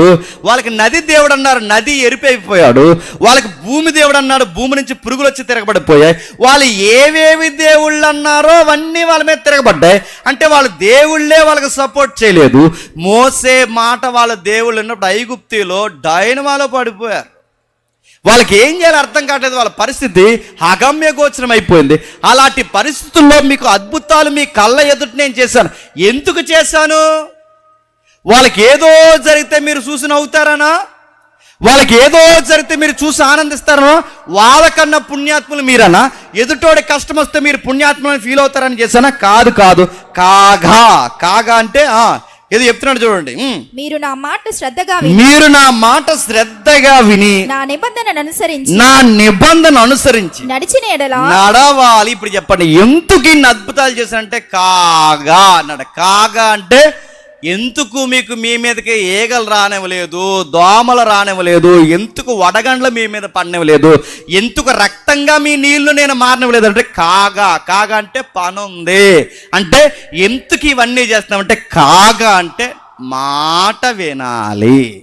ఇప్పుడు చెప్పండి, ఇశ్రాయేలు మీద తెగులు కూడా రాకుండా దేవుడు ఎందుకు కాపాడాడంటే మాట వినాలి అంటే ఏం చేయాలి? నిబంధన చదవాలి, మాట వినాలి. 2 పాయింట్లు ఉన్నాయి. నిబంధన చదవాలి, మాట వినాలి. అంటే వీళ్ళకి ఐగుప్తులకు జరుగుతున్న వింతలు వీళ్ళకి జరగకుండా దేవుడు ఎందుకు కాపాడాడంటే మాట వినాలి. అంటే వాక్యం వినాలి, వాక్యం చదవాలి, నిబంధన చదవాలి, వాక్యం చదవాలి, వాక్యం వినాలి. మోసే చెప్పిన వాక్యం వినాలి. చెప్పండి, వాక్యం చదవాలంటే ఆ రోజు వాళ్ళైనా నువ్వైనా నేనైనా మన పన్నెండు చెప్తున్నా, వాక్యం వినాలి, వాక్యం చదవాలి. నేను అడుగుతున్నాను, మీకు సీక్రెట్ చెప్తాను, జాగ్రత్తగా వినండి. మీరు వ్యవసాయం చేసే వాళ్ళైతే మీ వ్యవసాయం అదిరిపోవాలంటే మాట వినాలి. మళ్ళీ చెప్తున్నాను, మీరు ఉద్యోగస్తులైతే మీ ఉద్యోగంలో ఫలభరితంగా ఉండాలంటే మాట విని వాక్యం చదవాలి. గుర్తుపెట్టుకోండి. నేను మళ్ళీ చెప్తున్నాను, వినండి. మీ పిల్లలు మీకు ఒలివ మొక్కల్లా కలిసి రావాలంటే వాక్యం చెప్తున్నప్పుడు శ్రద్ధగా విను. నువ్వు తిక్కలు వేసాలు వేసావంటే దేవుడు ఏమంటే చెప్తున్నా, మీరు నా నిబంధన సరిగ్గా పాటిస్తే మీ గుడారానికి ఏ తెగులు చేరదు. మీరు నా వాక్యం వింటే మీ బిడ్డలు మీకు కలిసి వస్తారు, మీ పంటలు మీకు కలిసి వస్తాయి. నా వాక్యం విని నా నిబంధన పాటిస్తే గుడారానికి ఏ తెగులు చేరదు. నీ పిండి పిసుకు తొట్టే మీ బుడ్డిలో నూనె ఆశ్రయిస్తాడు. ఎప్పుడు మాటిని వాక్యం చదివితే, వాక్యం విని వాక్యాన్ని చదివి మాట వింటే ఇది దీవిస్తాడు. ఇవేమీ చేయకుండా సోమరపోతులా వాక్యం చెప్తుంటే నూగితే నిన్ను దీవిస్తాడా? కప్పెడేస్తాడు ఏమనుకుంటున్నావు? నేను సీరియస్గానే చెప్తున్నాను. నీకు ఏ సభల్లో ఎలా ఉన్నా నాకు తెలియదు, కానీ ఒక వాక్యం చెప్పే స్పీకర్ ముందు నువ్వు కూర్చొని నువ్వు తింగరగా ఫోన్ నొక్కుని తింగరగా పక్కన వాళ్ళతో సోది మాట్లాడితే సాగు కొందెచ్చుకుంటున్నాను. నేను మళ్ళీ చెప్తున్నాను, నేను మోసే చెప్పినప్పుడు వినకపోతే రాలిపోయారు. మళ్ళీ చెప్తున్నాను. ధర్మశాస్త్రం చెప్పినప్పుడు పాటించకపోతే ఎగిరిపోయారు. మళ్ళీ చెప్తున్నాను. సత్యం వినబడుతున్నప్పుడు నువ్వు యామరపాటిగా సోమరగా ఉన్నావంటే కోరి తెచ్చుకుంటున్నావు శ్రమ. ఏమనుకుంటున్నావు? నీ బిడ్డలు నీకు కలిసి రావాలన్నా, నీ కుటుంబాన్ని నీకు కలిసి రావాలన్నా, నువ్వు ఆర్థికంగా బాగుండాలన్నా, ఆరోగ్యంగా జర జాగ్రత్త. మళ్ళీ చెప్తున్నాను, జర జాగ్రత్త. వాక్యం వినబడుతున్నప్పుడు జాగ్రత్త. అందుకే నేను పదే చెప్తాను, కుదురింగా కూర్చోండి, వాక్యాలు చూడండి, అటు ఇటు తిరగండి. ఎందుకు చెప్తాం? పని లేక చెప్తావా? దేవుడి మాట చెప్తుంటే లెక్క లేకుండా తిరుగుతున్నట్టు నువ్వు ఎవరిని అగౌరవపరిచినట్టో తెలుసా? దేవుడిని అగౌరవపరిచినట్టు. అంటే దేవుని మాట వినాలి. ఆ రోజు అది చెప్పాడు, మాకు 10 తెగుళ్ళ చేత అద్భుతాలు సృష్టించి మమ్మల్ని బంతుల్లా నడిపించి గెద్దరెక్కల మీదగా పిల్లల్ని ఎక్కించుకుంటే ఎలా ఎక్కించుకున్నంత సేఫ్టీగా మమ్మల్ని తీసుకొచ్చావే, ఎందుకు ఇవన్నీ మాకు చేస్తున్నామంటే దేవుడు అన్న ఆన్సర్ ఏంటో తెలుసా? మాటేనండి. రెండోది వాక్యం చదవండి. మాట వినండి, వాక్యం చదవండి. మాట విని వాక్యం చదివితే ఏం చేస్తా ప్రభు అంటే పంటలు దీవిస్తాడు, బిడ్డలను దీవిస్తాడు, ఆరోగ్యం దీవిస్తాడు, ఆర్థికంగా దీవిస్తాడు, కుటుంబాలు దీవిస్తాడు, జాతిని దీవిస్తాడు. దీవిస్తే ఏమవుతుంది ప్రభు అంటే మీరు దీవింపబడిన తర్వాత చుట్టూ ఉన్న దేశాలన్నీ మిమ్మల్ని చూస్తాయి. చుట్టూ ఉన్న దేశాలు ఎందుకు చూస్తే, అరే ఇదేంట్రా, మనకు రాజులు ఉన్నారు, నాయకులు ఉన్నారు, మనకు భూభాగాలు ఉన్నాయి, అన్నీ ఉన్నా మనకు సమృద్ధి లేదు. వీళ్ళకి రాజు లేడు, నాయకులు లేడు, చట్టాలే ఏమీ లేకపోయినా వీళ్ళు ఎంత ఆశీర్వాదకరంగా ఎలా ఉన్నారు అన్నప్పుడు మిమ్మల్ని చూసి ప్రపంచం ఆశ్చర్యపోవాలి. ఎందుకంటే సమస్త దేశాలు మళ్ళీ నా దగ్గరికి రావాలి అంటే ముందు మీ ఆశీర్వదింపబడిన జీవితం చూడాలి. మీరు ఆశీర్వదింపబడిన జీవితం అలా చూడాలంటే ముందు మీరు మాట వినాలి. మీరు మాట వింటే మిమ్మల్ని ఆశీర్వదిస్తాను. మీరు ఎంత బాగా ఎలా ఉన్నారా, మీ పిల్లలకి జ్ఞానం ఉంది, మీ పంటల్లో అభివృద్ధి ఉంది, మీ ఆరోగ్యాలు బలంగా ఉన్నాయి, అందరు డిఎన్ఏ లాగా, ఇప్పటికి ఇస్రాయేల్ అందరు డిఎన్ఏ లాగా మీ డిఎన్ఏ ఉండదు. ఇంత ఆశీర్వాదకరంగా మీరు ఎలా ఉన్నారంటే మీరు గుర్తుపెట్టుకోండి, మాకు రాజు లేడు, నాయకులు లేడు, ఎవడో లేడు, కానీ మేము ఇంత ఫలభరితంగా ఎలా ఉన్నామంటే మాకు ఇక్కడ రాజు లేడు కానీ చెప్పండి అక్కడ రాజు ఉన్నాడు. ఆయన పేరు సైన్యములకు అధిపతియగు యెహోవా అని ఇశ్రాయేలు చెప్పాలని చెప్పండి. ఐగుప్తు నుంచి తీసుకొచ్చాడు. ఎవరిని? ఇశ్రాయేల్. ఆ తీసుకొచ్చి ఏం చెప్తున్నాడు? సమస్త భూమి నాదే కదా, మీరు నాకు యాజక రూపకమైన రాజ్యం అడుగుతున్నాను. యాజక రూపమైన రాజ్యం అంటే ఏంటి? యాజకుడు అంటే ఏంటి చెప్పండి? యాజకుడు అంటే అదే నైటీలో వేసి తిరుగుతాడు ఆయన అనుకుంటున్నారా? చెప్పండి, యాజకుడు అంటే ఏంటి? యాజకుడు అంటే మనుషులకి దేవుడికి మీడియేటింగ్ చేసేవాడినే చెప్పండి యాజకుడు అంటారు. బయట పూజార్ అంటారు, క్రిస్టియన్లో పాస్టర్ అంటారు, బయట మొల్లా అంటారు ఇస్లాంలో, మన దగ్గర పాత నిబంధనలో యాజకుడు అంటారు. అంటే దేవుడికి మనిషికి మధ్యవర్తిత్వం చేసేవాడు ఎవరు చెప్పండి? యాజకుడు. ఈ యాజకులు గుర్తుపెట్టుకోండి. ఇప్పుడు ఎవరు యాజకులు అంటే ఇశ్రాయేలీయులందరూ యాజకులు. ఎవరికి యాజకులు? ప్రపంచానికి చెప్పండి, దేవుడికి పరిచయం చేయడానికి, అంటే దేవుడిని ప్రపంచానికి పరిచయం చేయడానికి యాజకులుగా పనిచేయాల్సింది ఎవరు చెప్పండి? ఇశ్రాయేల్. అందుకు వీళ్ళు పిలుచుకున్నారంట. ఇప్పుడు చెప్పండి, వీళ్ళకి యాజకత్వం చేయాలంటే వీళ్ళకి నిబంధనలు ఉండాలా వద్దా? ఉండాలి. ఇప్పుడు వాళ్ళకి నిబంధనలు 19వ అధ్యాయానికి ఉన్నాయా? లేవంటే చెదిరిపోయిన ప్రపంచం అంతా దేవుడి దగ్గర రావాలి. ఇప్పుడు మళ్ళీ ప్రశ్న, ప్రపంచం అంతా ఎందుకు చెదిరిపోయింది? మిమ్మల్ని ఈరోజు చచ్చారు నా చేతిలో, చెప్పండి చెప్పండి. ప్రపంచం అంతా ఎందుకు చెదిరిపోయింది? మాటనకే. ఎక్కడ మాట లేదు. నోవహు కాలం తర్వాత వీళ్ళందరూ కలిసి ఒక గోపురం కట్టి ఆ గోపురంలో దేవుడికే కాపురం పెట్టి ఆ చుట్టూ కాపురాలు పెట్టి దేవుడినే గ్రిప్పులే పెట్టుకోవాలనుకుంటే దేవుడు ఏం చేశాడు? చెదరగొట్టాడు. అప్పుడు చెదిరిపోయిన వీళ్ళలో పుట్టకొకరు, చెట్టుకొకరు, బీచ్కొకరు, అక్కడక్కడ రకరకాలు చెదిరిపోయారు. సముద్రాలు చెదిరిపోయారు, నదులు చెదిరిపోయారు, పుట్టలకు చెదిరిపోయారు, మెట్లకు చెదిరిపోయారు. ఈ చెదిరిపోయిన వాళ్ళందరూ ఏం చేశారంటే మళ్ళీ దేవుడిని ఎతకడం ప్రారంభించారు. ఇలా దేవుడిని ఎతికే లోపు దేవుడికి దూరం అయిపోయారుగా, మాట వినక. ఈ దూరం అయిపోయిన వాళ్ళు ఏం చేశారంటే మళ్ళీ దేవుడిని ఎతకడానికి వీళ్ళకి దేవుడు దొరక్క నది మీద ఆధారపడి బతుకుతున్నారు, నదిని దేవుడు చేశారు. కొండల మీద బతుకుతున్నారు, కొండలను దేవుడు చేస్తారు. గుట్టలను బతుకుతున్నారు, గుట్టల దేవుడు. చెట్లు దేవుడు అయిపోయారు, గుట్టల దేవుడు అయిపోయారు, సూర్యుడు దేవుడు అయిపోయారు, నది దేవుడు, అన్ని దేవుడు. అసలు దేవుడిని గాలి కుదిలేశారు. మళ్ళీ అసలు దేవుడిని వీళ్ళకి గాలి కుదిలేశారు కనుక ఒరిజినల్ దేవుడు ఏంటో వీళ్ళకి మళ్ళీ తెలియాలంటే వీళ్ళందరినీ రప్పించాల్సిన యాజకులు ఎవరు? ఇప్పుడు ఇశ్రాయేలీలు. అందుకు వీళ్ళకి పని ఉంది. ఎవరికి? ఇశ్రాయేలీకి. అక్కడ వడగళ్ళు పడిన ఇక్కడ ఎందుకు పడలేదంటే పని ఉంది మీతో. అక్కడ నది నీళ్ళు రక్తంగా మారిన మీ నీళ్ళు ఎందుకు రక్తంగా మారలేదంటే పని ఉంది మీతో. ఇంకా అడుగుతున్నాను, వాళ్ళకి జబ్బులు వచ్చినా మీకు ఎందుకు రాదంటే మీతో పని ఉంది. ఏం పని ఉంది ప్రభు అంటే నా మాట విని నా వాక్యం ఉన్న నిబంధనలు పాటిస్తే మిమ్మల్ని ఆశీర్వదిస్తాను. ఎంత ఆశీర్వదింపండి మిమ్మల్ని ఈ చుట్టూ ఉన్న దేశాలు చూసి మాకు కూడా అలాంటి ఆశీర్వాదం రావాలంటే మేము ఏం చేయాలంటే మేము నమ్మిన దేవుడిని మీరు నమ్మండి అని ఆయన్ని పరిచయం చేయడానికి ముందుగా ఏర్పరచుకున్న జాతే చెప్పండి ఇశ్రాయేలు. అందుకు వాళ్ళని పిలుచుకుని వాళ్ళకి నిబంధనలు ఇస్తున్నాడు. అప్పటికి వాళ్ళకి నిబంధనలు ఉన్నాయా? 19వ అధ్యాయానికి లేవు. సీనాయి పర్వతం దగ్గరకు వచ్చేసరికి నిబంధనలు ఉన్నాయి, లేవు. అప్పటి వరకు ఐగుప్తిలో బతికారు. ఇప్పుడు వీళ్ళకి నిబంధనలు ఇస్తున్నాడు. ఆ నిబంధనలు ఏంటంటే 10 ఆజ్ఞలు. ఏంటవి? 10 ఆజ్ఞలు. ఇప్పుడు జాగ్రత్తగా వినండి. 10 ఆజ్ఞలు ఇస్తున్నప్పుడు అందులో మొదటి ఆజ్ఞ తెలుసు, ఆకాశం అందు కానీ భూమి కింద కానీ భూమి కింద నీళ్ళ యందు కానీ దేని రూపం పెట్టదు, నేను తప్ప వేరొక దేవుడు మీకు ఉండకూడదు. ఇది మొదటి ఆజ్ఞ. రెండోది విశ్రాంతి దినం పాటించాలి. మూడోది తల్లిదండ్రులని సన్మానించాలి. ఇక నాలుగోది అబద్ధం ఆడొద్దు, దొంగతనం చేయొద్దు, వ్యభిచరించొద్దు, పొరుగు దాసించొద్దు. ఇలా ఎక్సెట్రా 10 ఆజ్ఞలు ఉన్నాయి. ఈ సుమారు 10 కమాండ్స్ ఏవైతున్నావో ఈ 10 ఆజ్ఞలను పాటించమని నిజానికి గమనించండి. ఈ 10 ఆజ్ఞలు వీళ్ళు పాటించారా పాటించలేకపోయారా? చెప్పండి. పాటించలేకపోయారు. ఇంకో విషయం చెప్పనా, దేవుడు బాగా వినాలి, జాగ్రత్తగా వినండి. దేవుడు 40 రోజులు సీనాయి పర్వతం మీదకి వచ్చి పెలపెలమని ఉరుముల మధ్య, దగదగమని మెరుపుల మధ్య, భీకరమైన శబ్దాల మధ్య ఆ కొండ మీదకి దేవుడు దిగితే, ఆ పర్వతం మీద దేవుడు దిగితే పర్వతపు పునాదులట కదిలిపోయాడు.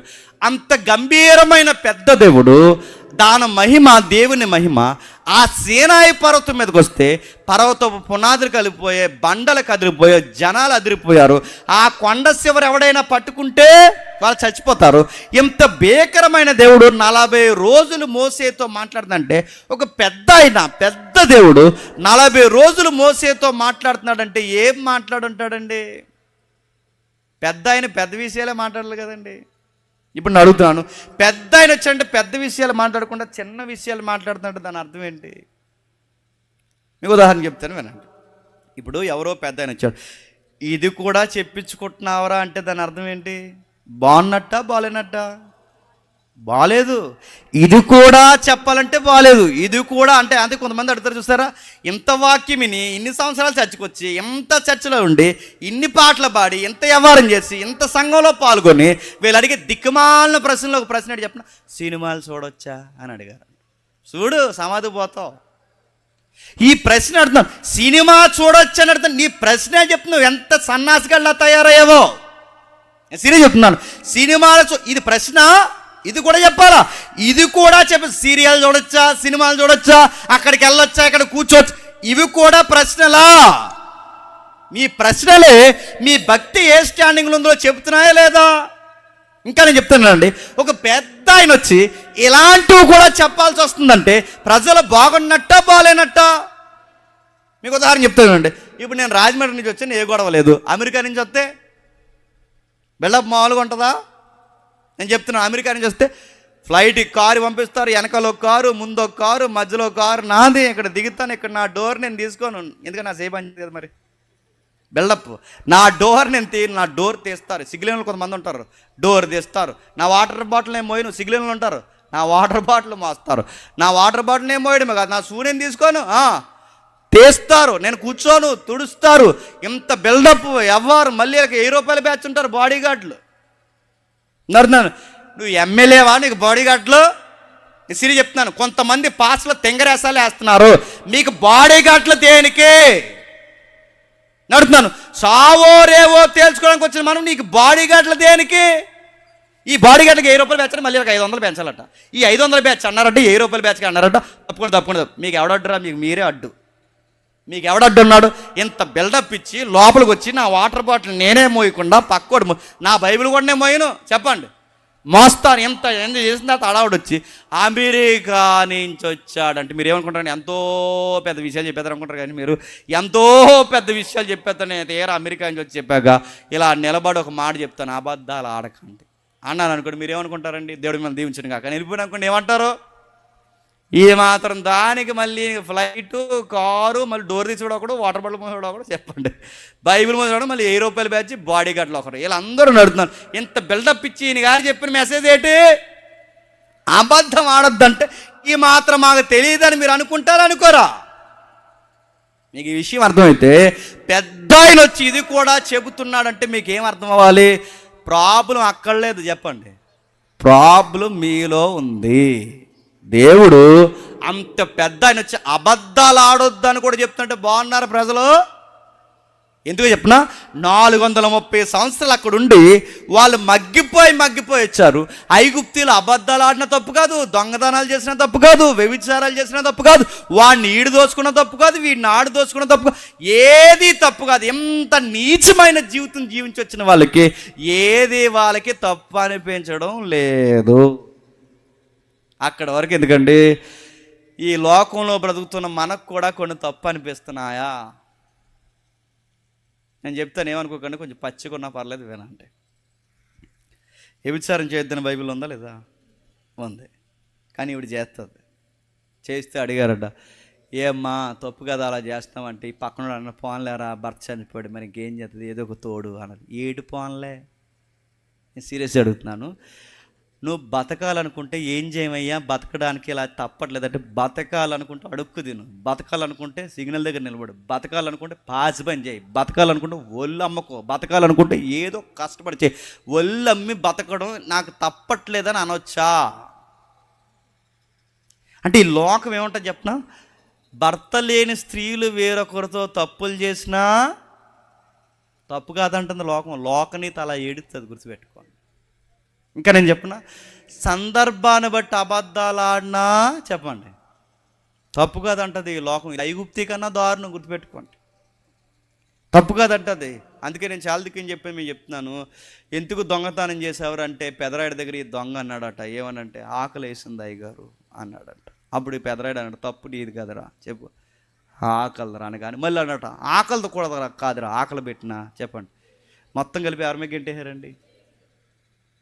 ఎందుకు ఆకలేస్తుందిరా నీకంటే, ఎందుకు దొంగతనం చేసినా ఆకలేస్తుంది అయ్యగారు అనగానే తప్పు నీది కదరా ఆకలిని మొత్తం మిగింటాను. అంటే ఆకలేస్తే అబద్ధాలు ఆడొచ్చు, ఆకలేస్తే దొంగతనాలు చేయొచ్చు, ఆకలేస్తే ఎవడదైనా చెప్పండి లాగేసుకోవచ్చు. ఇది ఇది ఇది నీత?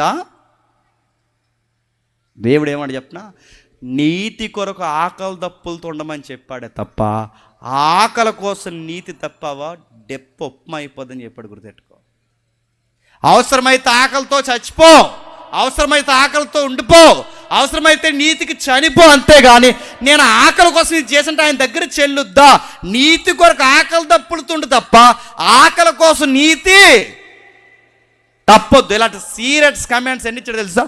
10 కమెంట్స్ ఇచ్చాడు. వాటిని 10 ఆజ్ఞలు.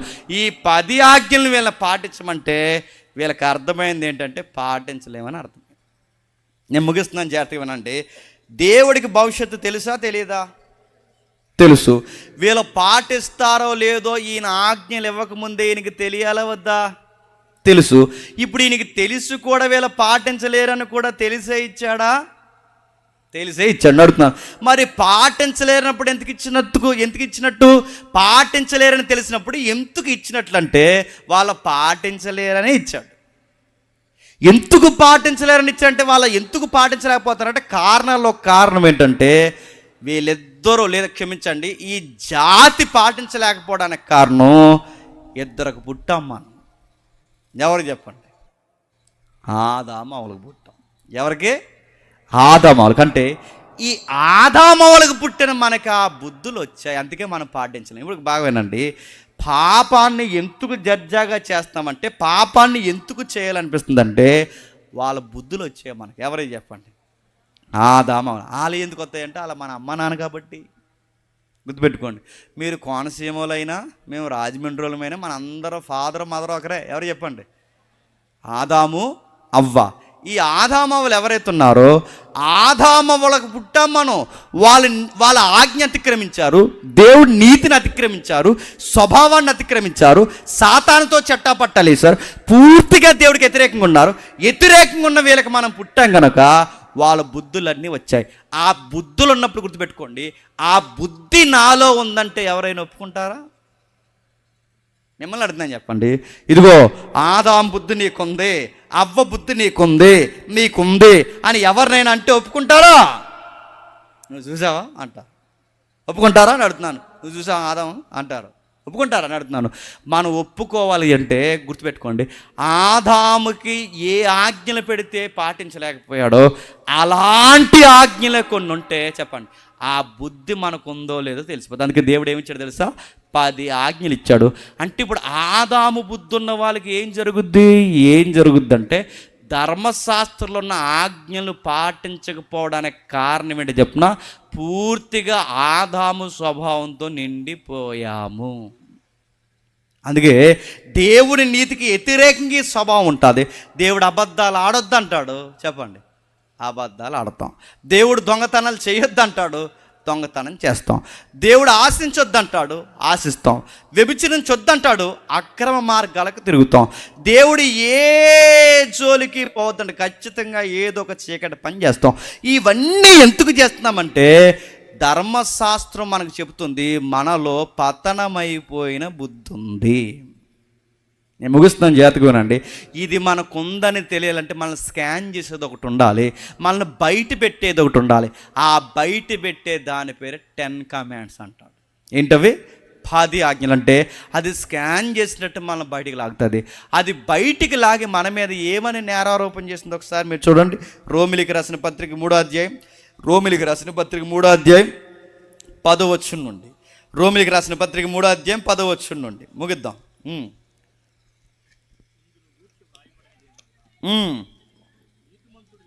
నీతిమంతుడు లేడు, ఒక్కడును లేడు, గ్రహించువాడు ఎవడును లేడు, దేవుని వెతుకువాడెవడును లేడు, దేవుని ఎతికేవాడు ఎవడును లేడు. అందరూ త్రోవ తప్పి ఏకముగా పనికి మాలిన వారయ్యారు. ఇప్పుడు జాగ్రత్తగా వినండి. ఇందులో గూర్చి రాయబడినది. ఎందులో రాయబడింది? ధర్మశాస్త్రంలో రాయబడింది ఏమనగా, ధర్మశాస్త్రం మన గురించి ఇచ్చిన తీర్పు ఏమనగా, నీతిమంతుడు లేడు, ఒక్కడును లేడు, గ్రహించేవాడు లేడు, ఎతికేవాడు లేడు, అందరూ త్రోవ తప్పి ఏకముగా పనికి మాలిన వారైరి, మేలు చేయవాడు లేడు, ఒక్కడునో లేడు. వారి గొంతుకు తెరిసిన సమాధి, వారి నాలుగుతో మోసం చేస్తారు, వారి పెదాల కింద సర్ప విషం ఉంది, వారి నోటి నిండా శపించుటకు పగ ఉన్నవి, వారి రక్తము సిందించుటకు పాదాలు పరిగెత్తుచున్నవి, నాశనము కష్టము వారి మార్గములు ఉన్నవి, శాంతి మార్గము వారు ఎరుగరు, వారి కన్నుల ఎదుట దేవుని భయము లేదు. ఇప్పుడు చెప్పండి, ధర్మశాస్త్రం ఏమని చెప్తుంది చెప్పండి. అక్కడ కొన్ని అవయవాలు మాట్లాడుతుంది చూడండి. గొంతుకు బాలేదు, నాలుగు బాలేదు, పెదాలు బాలేదు, నోరు బాలేదు, పాదాలు బాలేదు, కన్నులు బాలేదు, నోరు బాలేదు. మరి ఏం బాగుంది? ఏమీ బాలేదు. నా మాటలు అర్థమవుతున్నా? ఎందుకు బాలేదు? అక్కడి నుండి వచ్చాం. ఎక్కడి నుండి చెప్పండి? ఆదామవ్వల దగ్గర నుంచి వచ్చాం కనుక అదే బుద్ధులు మనకి వచ్చాయి. ఇక ఏం బాగున్నట్టు? ఏమీ బాగలేదు. మనకి అడుగుతున్నాను, ఆదామవ్వల యొక్క నీచమైన బుద్ధి, పతనమైపోయిన బుద్ధి ఏదైతే ఉందో అదే బుద్ధి కొనసాగుతుంది. కన్నులు మంచివి కాదు, చూపు అంటే అందుకు మీరు చూడండి, మన కన్నులతో మనం ఎప్పుడు దేవుని సంతోషపరుస్తున్నామా? చెత్త చూస్తాం, చెదారం అంతా ఇష్టపడతాం, దరిద్రం అంతా ఈ కళ్ళు చూస్తాను అడుగుతున్నాను. దేవుడికి ఆయాసకరంగా ఈ కళ్ళుతో మారుతాం.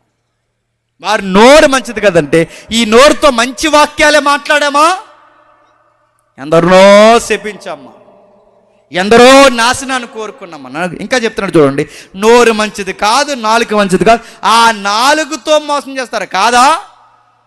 ముందొకటే వెనకొకటి.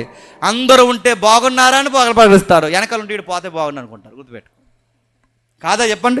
ఈ మనుషులందరూ ఎలాంటి వాళ్ళు అంటే ముందొకటి మాట్లాడతారు, వెనకాల ఒకటి మాట్లాడతారు. గుర్తుపెట్టుకోండి, జనాలకి బుద్ధి ఉంది, అబద్ధాలు ఆడతారు, ఇంకా చెప్పండి ఆశిస్తారు, దొంగతనం చేస్తారు, ఇవన్నీ చేస్తారని 10 ఆజ్ఞలు చెప్తుంది, ధర్మశాస్త్రం చెప్తుంది. వీళ్ళందరూ ఇలా ఉంటే మరి వీళ్ళకి వచ్చే పనిష్మెంట్ ఏంటంటే ఆ 19వ వచనంలో ప్రతి నోరు మూయబడినట్లు సర్వలోకము దేవుని శిక్షకు పాత్రమగినట్లు ధర్మశాస్త్రం చెప్పుచున్నది. ఇప్పుడు చెప్పండి, అందరికి ఏమైందట?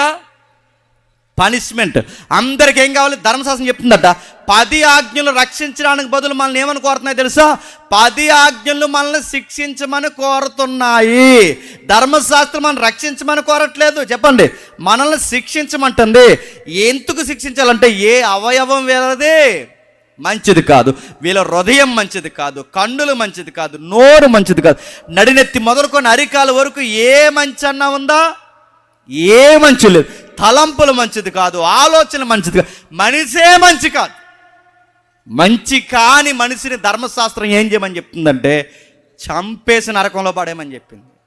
ఇది ఎలా ఉందంటే మన మీద ఆరోపణ చేస్తుంది. ఎలానో తెలుసా? ఒక పోలీసోడు ఎలా ఆరోపణ చేస్తుందో అలా ఆరోపణ చేస్తుందంటే మనందరినీ నేరస్తులుగా డిక్లేర్ చేసింది. ఎస్, వీళ్ళ నేరస్తులు, వీళ్ళందరూ నేరస్తులు, ఒక్కడ కూడా నీతిమంతుడు లేరు. వీళ్ళ నేరాలు ఏ విషయాలు చేశారంటే వాళ్ళ కన్నులతో నేరాలు చేస్తారు, చెవులతో నేరాలు చేస్తారు, కాళ్ళతో నేరాలు చేస్తారు, హృదయంతో నేరాలు, ప్రతి అడుగడుగునా నేరాలు చేస్తారు. ఈ నేరాలు చేసిన అందరూ సావాల్సిన వారే తప్ప బతకాల్సిన వారు కారని ధర్మశాస్త్రం డిక్లేర్ చేసిందండి. ఇప్పుడు చెప్పండి, ఈ ధర్మశాస్త్రం ఎలా చేస్తాదని దేవుడికి తెలుసా తెలీదా? తెలుసు. మరి తెలిసినా దేవుడు ఎందుకు ఇచ్చాడు? మనకి శిక్ష ఉందన్న సంగతి పాటిస్తున్నప్పుడు ప్రతి మనిషికి అర్థం కావాలి. మంచి ఒప్పుకోవాల్సింది ఏంటంటే, అయ్యా నువ్వు అబద్ధం ఆడొద్దంటావు, ఆడకుండా నేను ఉండలేను, దొంగతనం చెయ్యొద్దంటావు, చేయకుండా నేను ఉండలేను, అక్రమ సంబంధాలు వద్దంటావు, ఏదో ఒక గాడి తప్పకుండా నేను ఉండలేను, నువ్వు ఏది వద్దంటావో అదే నేను ఖచ్చితంగా చేస్తాను. ఎందుకంటే నాలో ఆదాము స్వభావం కంటిన్యూ అవుతుంది, దాన్నే పాప స్వభావం అంటారు. ఈ స్వభావం నన్ను నీ ఎదుట నీతిమంతుడిగా నిలబట్టట్లేదు.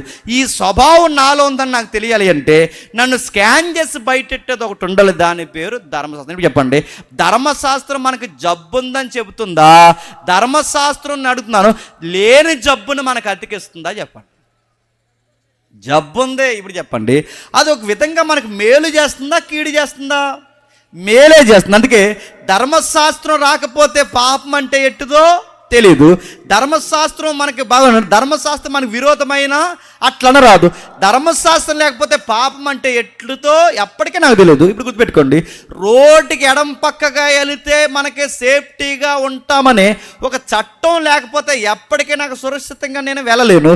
నాకు చట్టం ఉంటేనే, ఒక రూల్ ఉంటేనే నాకు ఒక సెక్యూరిటీ ఉంటుంది. రూలే లేకపోతే గుద్దుకు చచ్చిపోతాం. గుర్తుపెట్టుకోండి. అంటే ఇప్పుడు చట్టం ఎడం పక్కగా వెళ్ళమని చెప్తుందంటే మంచిగా చెప్తుందా, చెడు చెప్తుందా? మంచిగా చెప్తుంది. ధర్మశాస్త్రం అబద్ధం ఆడుతుందంటే మంచి చెప్తుందా, చెడు చెప్తుందా? మంచిగా చెప్తుంది. దొంగతనం చెయ్యొద్దు అంటుందంటే మంచి చెప్తుందా, చెడు? మంచిగా చెప్తుంది. కానీ ఆ మంచి నేను పాటించలేకపోతున్నాను. ఎందుకు పాటించలేకపోతున్నానంటే ఆ పెద్దోళ్ళ బుద్ధులు మనకు వచ్చాయి. ఇప్పుడు అడుగుతున్నాను, పెద్దోళ్ళ బుద్ధులు మనకు వస్తాయి ఏంటంటే వస్తాయి, రావా? నేను ముగిస్తున్నాను, వినండి. తాతలకు బట్టపొరలు ఉంటే మనవలకు వస్తున్నాయి లేదా? వస్తున్నాయి. షుగర్లు ఉంటే వస్తున్నాయి లేదా? బీపీ ఉంటే వస్తుందా లేదా? అమ్మమ్మకి ఏదైనా జబ్బు, థైరాయిడ్ ఉంటే మీకు వస్తుందా లేదా? వస్తుందని అడుగుతున్నాను. ఏదో ఒకటి ఉంటే అంటే పెద్దోళ్ళకి ఏముంటా వస్తాయా? వస్తాయి. పాటించకపోతే జాగ్రత్తలు వస్తాయి. డిఎన్ఏలో డిసీజ్లో వచ్చినప్పుడు, మళ్ళీ చెప్తున్నాను, డిఎన్ఏలో డిసీజ్లో వచ్చినప్పుడు బుద్ధులు రావా? జబ్బులు వచ్చినప్పుడు బుద్ధులు రావా? వస్తాయి. అందుకే చూడండి, కొంతమంది కుదురులేని పిల్లల్ని చూసి వీడికి ఎవడ బుద్ధులండి అంటారు, చూసారా? ఇత్తనం నేను మళ్ళీ చెప్తున్నాను, ఆ బుద్ధిలో అంటే ఏదో ఉంటుంది బ్యాక్గ్రౌండ్. ఆడ తాతయ్యో, తాతమ్మో, అమ్మమ్మో, పెద్దమ్మో ఎవరో ఒకరు ఉంటారు. ఆ బుద్ధులు వస్తాయి, పెద్దవారు బుద్ధులు వస్తాయి. మీకు అర్థమైతే ఇప్పుడు ఆదామవలు బొంకే బుద్ధులు మనకు వచ్చాయి, ఆశించే బుద్ధులు మనకు వచ్చాయి. ఈ బుద్ధులు మనకి బతకడానికి పనిచేస్తాయా? చావడానికి తప్ప దేనికి పనికిరావు.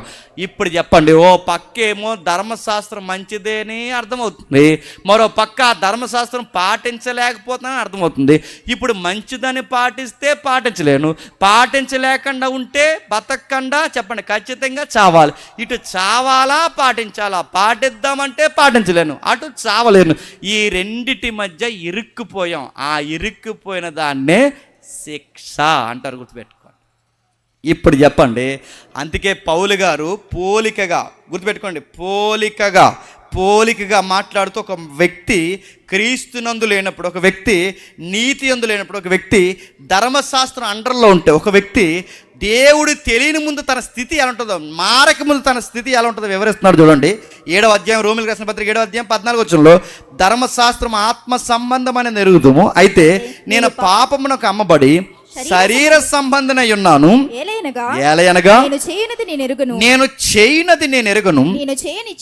చెయ్య నిశ్చయించినది చేయక దేశించినదే చేస్తున్నాను. మీకేమర్థమవుతుంది? నాకు మంచే చెయ్యాలని ఉంది కానీ చేయలేకపోతున్నాను. అబద్ధాలు ఆడకూడను ఉంది కానీ అబద్ధాలు ఆడకుండా ఉండలేకపోతున్నాను. అక్కడ వరకు ఎందుకు? ఈ మెసేజ్ వింటున్నప్పుడు ఈ రోజు నుంచి దేవుని కోసం నీతిగా పడికి చచ్చిపోవాలనిపిస్తుంది, కానీ అక్కడికి వెళ్ళేసరికి మర్చిపోతారు. అది మన బుద్ధి. నేను సీరియస్గా చెప్తున్నానంటే, మనకి వాక్యం వింటున్నంతసేపు నిజాయితీగా ఉండాలనిపిస్తుంది కానీ ఉండలేము. ఎందుకంటే చెయ్యకూడదనుకున్నదే చేస్తాం. ఓ డాక్టర్ గారు చెప్పారంట ఒక ఆయనకి, నీకు షుగర్ వచ్చింది, టయానికి తిను, ఆ బొజ్జది తగ్గించు, ఏది పడితే రైస్ ఎక్కువ తింటే నీకు షుగర్ ఎక్కువైపోయి పోతావని చెప్తే తగ్గించాడు. ముఖ్యంగా స్వీట్ అది తినకు, ముఖ్యంగా లడ్డూలు తినకని చెప్పాడు. లడ్డూలు తినొద్దు. నిజానికి ఆ లడ్డూలు తినడం అలవాటు లేదు ఆ పెద్ద ఆయనకి. డాక్టర్ గారు లడ్డూలు తినొద్దన్న దగ్గర నుండి చెప్పండి తినేయాలనిపించిందంట. మనం ఎలాంటి చెప్పినా, ఏది తినకూడదు అనుకుంటామో చెప్పండి అదే తింటాం, ఏది చూడకూడదు అనుకుంటామో అదే చూస్తాం, ఏది చేయకూడదు అనుకుంటామో. అందుకే రోమపత్రికలు ఏమంటారో తెలుసా? మనం బలహీనులు అంటాడు. అంటే మనల్ని మనమే జయించలేనంత బలహీనులము, మనల్ని మనమే కంట్రోల్ చేసుకునేంత బలహీనులు, మనల్ని మనం ఎప్పుడూ కంట్రోల్లో పెట్టుకునేంత వీక్ పర్సనాలిటీలు. అందుకు ఏమన్నాడంటే, ఇట్టి దౌర్భాగ్యమైన పరిస్థితిని 24 వచనంలో, అయ్యో నేను ఎంత దౌర్భాగ్యుడను, ఇట్టి మరణానికి లోనగు శరీరం నుండి నన్ను ఎవడు విడిపించు? ఏమంటున్నాడు చెప్పండి. నేను ఎలాంటి పరిస్థితుల్లో పక్క వాక్యం వింటుంటే పాటించాలనిపిస్తుంది, ధర్మశాస్త్రం వింటుంటే పాటించాలనిపిస్తుంది, మరో పక్క పాపమే నాకు తీయగా అనిపిస్తుంది. ఇటు పాపాన్ని చేయకుండా ఉండలేకపోతున్నాను, ఇటు ధర్మశాస్త్రాన్ని ఇష్టపడకుండా ఉండలేకపోతున్నాను. ఇటు వాక్యము నచ్చుతుంది, ఇటు లోకము నచ్చుతుంది. ఇట్టి లోనైన శరీరం నుండి చెప్పండి నన్ను ఎవడు విడిపించు? అంటే ఇలాంటి పనులు నేను చేస్తూ పోతే మరణానికి తప్ప దేనికి పనికిరాను. ఇప్పుడు నన్ను ఎవడు విడిపించను అన్నప్పుడు, ఇప్పుడు గుర్తుపెట్టుకోండి, నిన్ను ఎవరు విడిపించలేదు. ఎందుకంటే వీడు పాపే, ఈడు పాపే, ఈమె పాపే, ఇతను పాపే, అందరూ పాపలే. ఎవరిని ఎవరు విడిపించలేరు. అందుకు ధర్మశాస్త్రం ఏం చేసిందంట? గలతీయులకు రాసిన పత్రిక, అపోస్తలుడైన పౌలు, ముగిద్దాం, గలతీయులకు రాసిన పత్రిక 3వ అధ్యాయం 23వ వచనం. గలతీయులకు రాసిన పత్రిక 3వ అధ్యాయం 23వ వచనం. విశ్వాసం వెల్లడి కాకమునుపు ఇక ముందుకు బయలుపరచబడవు విశ్వాసం అవలంబింపవలసిన వారముగా చెరలో ఉంచబడినట్లు మనము ధర్మశాస్త్రమునకు లోనైన వారమైతే, ధర్మశాస్త్రానికి లోనైన చెర అంటే చెప్పండి, అరెస్ట్. ఇప్పుడు చెప్పండి, ధర్మశాస్త్రం మనల్ని అందరిని ఏం చేసిందంట? అరెస్ట్ చేసిందంట. అందరిని ఎందుకు అరెస్ట్ చేసిందంట? వీళ్ళ కన్ను మంచిది కాదు, నోరు మంచిది కాదు, నాలిక మంచిది కాదు, వీడి మనిషే మంచోడు కదా, మనల్ని అందరిని ఏం చేసిందంటే పోలీసు వాళ్ళలాగా అది అరెస్ట్ చేసిందంట. అరెస్ట్ చేసినది ఏం చేసింది? పట్టుకెళ్ళి, గుర్తుపెట్టుకోండి, అరెస్ట్ చేసినది ఏం చేసిందంటే తీసుకెళ్ళి సరాసరి జడ్జి గారి ముందు పెట్టిందంట. ఎందుకంటే పోలీసు వాళ్ళు అరెస్ట్ చేయగలరు తప్ప శిక్షలు వేయలేరు. అలాగే ఇది పోలీసు వాళ్ళకి పనిచేస్తుంది. ఏది? ధర్మశాస్త్రం. ఇది అరెస్ట్ చేసి జడ్జి గారి దగ్గర తీసుకెళ్ళిందంట. ఆ జడ్జి గారు మొత్తం వాదోపవాదాలు విన్నారు. ఆ జడ్జి గారి ముందు జరిగిన వాదోపవాదాలు ఏంటంటే, ఈడి కన్ను మంచిది కాదు, నోరు మంచిది కాదు, కాళ్ళు మంచిది కాదు, ఈడి మనిషే మంచోడు కాదని ఆ జడ్జిమెంట్కి వస్తే, ఆ జడ్జిమెంట్ కిందకు వచ్చేసరికి ఏమొచ్చింది తెలుసా? ఈడు చావడానికి తప్ప దేనికి పనికిరాడు. జడ్జిమెంట్ కన్ఫర్మ్ అయిపోయింది. జడ్జి గారు పెన్ ఇరిసేశారు. జడ్జి గారు దిగారు. అక్కడ నిలబడి పాప అరుస్తున్నాడు. ఏమనంటే, అయ్యో నేను ఎంత దౌర్భాగ్యుడను, ఇట్టి మరణానికి లోనగు శరీరం నుండి చెప్పండి నన్ను ఎవడ విడిపించనంటే, ఆ జడ్జి గారు దిగొచ్చి ఆ పాపిని పక్క గెంటేసి ఆ పాపి స్థానంలో జడ్జి గారు నిలబడి అన్నారట, నీ మీద పడిన శిక్ష నేను మోస్తాను, ఇక్కడి నుంచి వెళ్ళిపో, నీ మీద పడుతున్న శిక్ష నేను భరిస్తాను, నీకు రావాల్సిన పాపాన్ని నేను మోస్తానని చెప్పి ఆ పాపిని అక్కడి నుంచి పంపించాడు. ఆ జడ్జి గారి పేరు నజరైడైన యేసు. ఇప్పుడు చెప్పండి, ఇశ్రాయేలీకి ఎందుకు పాత నిబంధన ఇచ్చాడంటే, మీరు జాగ్రత్తగా వినాలి, మనకి యేసు ఎంత అవసరమో మనకి తెలియాలి. యేసుప్రభు మనకు లేకపోతే, యేసుప్రభు మనకు తోడు లేకపోతే, యేసుప్రభు మనకి సహకారం లేకపోతే మనకు ఖచ్చితంగా ఎక్కడికి పోతాం చెప్పండి? నరకానికి పోతాం. అంటే ధర్మశాస్త్రం ఎందుకు ఇచ్చాడు? పాటించలేమని ఇచ్చాడు. మరి పాటించలేనప్పుడు ఎందుకు ఇచ్చాడు? పాటించలేని మనల్ని ఇది పట్టుకుని, జుట్టు పట్టుకుని సరాసరి ఇది ఎక్కడ తీసుకెళ్తా అంటే జడ్జి గారి ముందు తీసుకెళ్తుంది. ఆ జడ్జి గారి పేరేంటి? నజరైడని యేసు. అంటే ధర్మశాస్త్రం మనకు మంచే చేస్తుంది తప్ప చెప్పండి చెడేమి చేయట్లేదు. మనం చెడ్డ వ్యక్తులని మనం బయట పెడుతూనే, మనకు శిక్ష ఉందని బయటికి చెబుతూనే, మన సరాసరి జుట్టు పట్టుకెళ్ళి ఎవరి చేతిలో పెట్టిందంటే చెప్పండి? ప్రభు అయిన యేసుక్రీస్తు వారి చేతిలో పెట్టింది. ప్రభు అయిన యేసుక్రీస్తు వారి విలువేంటో నాకు అర్థం కావాలి అంటే, నాలో ఎంత నీచమైన బుద్ధి ఉందో నాకు తెలియాలి, నా మీద ఎంత శిక్ష ఉందో నాకు తెలియాలి, నా మీద దేవుని ఉగ్రత ఎంత ఉందో నాకు తెలియాలి. ఎంత ఉగ్రత ఉందో నాకు తెలియాలంటే ధర్మశాస్త్రం ఉండాలి. ధర్మశాస్త్రం ఉంటే, రూల్ ఉంటేనే నేను ఎన్ని తప్పులు చేస్తే నాకు తెలుస్తుంది. తప్పులు చేస్తే నాకు ఎంత శిక్ష ఉందో అర్థమవుద్ది. శిక్ష నాకుంటే నేను బతకలేని నాకు అర్థమవుద్ది. నేను బతకాలంటే నాకు రక్షకుడు అవసరమని అర్థమవుద్ది. నాకు రక్షకుడు ఎవరని నెత్తుకుంటే నాకు ఒకే ఒక రక్షకుడు కనబడతాడు. ఆ రక్షకుడు పేరే ప్రభు అయిన యేసుక్రీస్తు. చెప్పండి, ఇప్పుడు ఈ రక్షకుడిని చూడాలని ఇశ్రాయేలుకి 10 ఆజ్ఞలు ఇచ్చాడు. అంటే వాళ్ళకి 10 ఆజ్ఞలు ధర్మశాస్త్రం ఎందుకు ఇచ్చాడు? వాళ్ళందరూ కలిసి పాటించలేమని వాళ్ళకి అర్థమయ్యాక, వాళ్ళు అర్థమైన తర్వాత వాళ్ళు చూడాల్సింది ఎవరో తెలుసా? ప్రభు అయిన యేసుక్రీస్తు వారిని చూడాలి. కానీ వాళ్ళు చూసారా? కట్టాల్సిన వాళ్ళే చెప్పండి తృణీకరింపడ్డారు. నమ్మాల్సిన వాళ్ళే యేసుని సిలువేశారు. యేసుప్రభుని నిలబెట్టుకోవాల్సిన వాళ్ళే యేసుప్రభుని తృణీకరించారు. వాళ్ళు తృణీకరించిన ఆయన్నే మూలక తలరాయిగా దేవుడు మార్చాడు. ఇప్పుడు వాళ్ళు కోల్పోయిన ఆ గొప్ప భాగ్యాన్ని దేవుడు చెప్పండి చీకటిలో నుండి చెప్పండి ఆశ్చర్యకరమైన వెలుగులోని కొంతమంది పిలుచుకున్నాడు. వాళ్ళని ఎక్కడి నుంచి పిలిచాడు? ఐగుప్తు నుంచి పిలిచాడు. ఇప్పుడు మనల్ని ఎక్కడి నుంచి పిలుస్తున్నాడు? చీకట్లో నుండి ఆశ్చర్యకరమైన వెలుగులోకి పిలిచాడు. ఇప్పుడు నేను ముగిస్తున్నాను వినండి. వాళ్ళని ఐగుప్తు నుంచి ఎందుకు పిలిచాడో, మనల్ని చీకట్లో నుంచి ఆశ్చర్యకరమైన వెలుగులోనికి అందుకే పిలిచాడు. వాళ్ళకే పని ఉందో మనకు అదే పని ఉంది. వాళ్ళకే బాధ్యత ఇచ్చాడో మనకు అదే బాధ్యత ఇచ్చాడు. ఇప్పుడు ముగిద్దాం, జాగ్రత్తగా వినండి. వాళ్ళు చేయాల్సిన పని వాళ్ళు చేయకపోతే ఆ పనిని ఎవరు చేయమని పిలిచాడంటే చెప్పండి, నిన్ను నన్ను చేయమన్నాడు. ఏం పని చేయాలి ప్రభు అంటే, చీకట్లో నుండి ఆశ్చర్యకరమైన తన వెలుగులోకి వచ్చిన మనం తన గుణాతిశయములను ఈ ప్రపంచానికి పరిచయం చేయాలి. ఇప్పుడు చెప్పండి, సమస్త భూమి నాదే, మీరు నాకు యాజక రూపకమైన ప్రజగాను రాజ్యముగాను ఉంటే ప్రపంచానికి మీరు నన్ను పరిచయం చేయాలని ముందుగా ఎవరిని పిలుచుకున్నాడు? ఇశ్రాయేల్. ఇప్పుడు వాళ్ళు చేయాల్సిన పని ఎవరి భుజాల మీద పెడుతున్నాడు? మన భుజాల మీద పెట్టాడు. ఏమని పరిచయం చేయాలి? ఆయన గుణాతిశయములను ప్రచారం చేయాలి. ఎలా ప్రచారం చేయాలంటే, 1 మాట వినాలి, 2 వాక్యం చదవాలి. ఈ మాట విని వాక్యం చదివితే ఏం జరుగుద్దట? కొత్తగా జన్మిస్తాం. ఎలా? శిశువులు జన్మించినట్టు జన్మిస్తాం. ఈ శిశువులు జన్మించినప్పుడు ఏమవుద్దట? కొన్ని గుణగణాలు మనం ఏర్పరచుకోవాలి. ఏ గుణగణాలు అంటే, యేసుప్రభు గుణమేంటో బయటికి తెలియాలంటే చెబితే అర్థమవుదో చెప్పండి, చూపిస్తే అర్థమవుతుంది. అంటే ఇప్పుడు ఆయన గుణాలన్నీ ఎక్కడ చూపించాలి చెప్పండి? మనలో చూపించాలి. ఏంటి ఆ గుణాలు? ఇప్పుడు 2వ అధ్యాయం మొదటి వచనం చదవండి. 2వ అధ్యాయం మొదటి 2-3 వచనాలు చదవండి.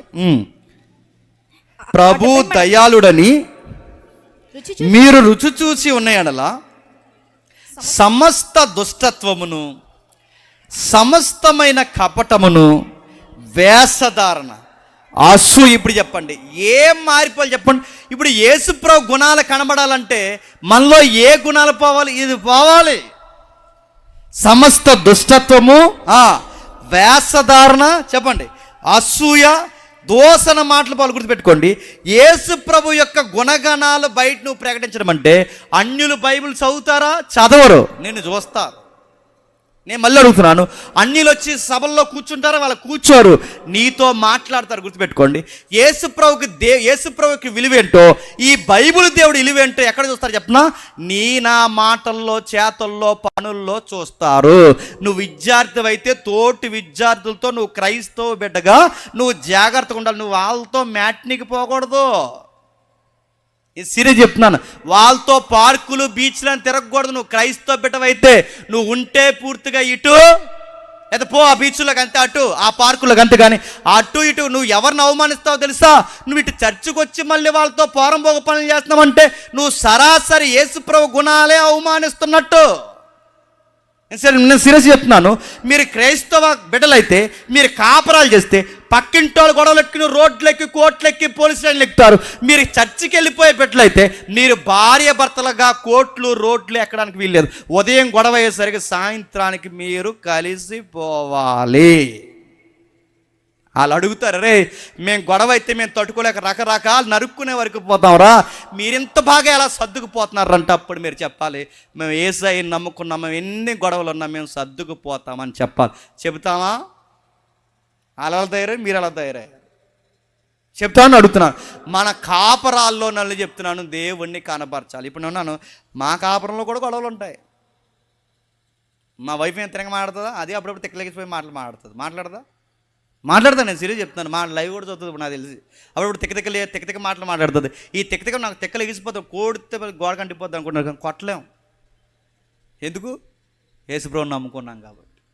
తీరు ఒక దెబ్బ కొట్టిన తర్వాత అలా ఎలా తిరిగి వచ్చి మళ్ళీ నేనే సారీ చెప్తాను. ఎందుకు? యేసుప్రభుని నమ్ముకున్నాం కాబట్టి. గుర్తుపెట్టుకోండి, గొడవ పెట్టుకుని ఇడిపోవాలంటే బయట వాళ్ళమైతే 2 నిమిషాలు చాలా మంది చెప్తున్నాను, 2 నిమిషాల్లో ఫటాఫట్ ఇడిపోవచ్చు. కానీ ఇడిపోలేం. ఎందుకు చెప్పినా? మన యేసుప్రభుని నమ్ముకున్నాం. మన కాపరాల్లో, మన ఉద్యోగాల్లో, మన 10 రూపాయల సంపాదనలో, మన చదువుల్లో, మన పనుల్లో, ప్రతి ప్రవర్తనలో మనం ఎవరిని ఎక్స్పోజ్ చేయాలి చెప్పండి? ఇది ఆయన గుణాతిశయం. ఇది చూపించమనే ముందుగా ఎవరిని పిలుచుకున్నాడో తెలుసా? ఇశ్రాయేలుని పిలిచాడు. వాళ్ళు చూపించలేదు. ఇప్పుడు ఎవరిని పిలుచుకున్నాడో తెలుసా? మనల్ని పిలుచుకున్నాడు, మనల్ని కనపరచమంటున్నాడు.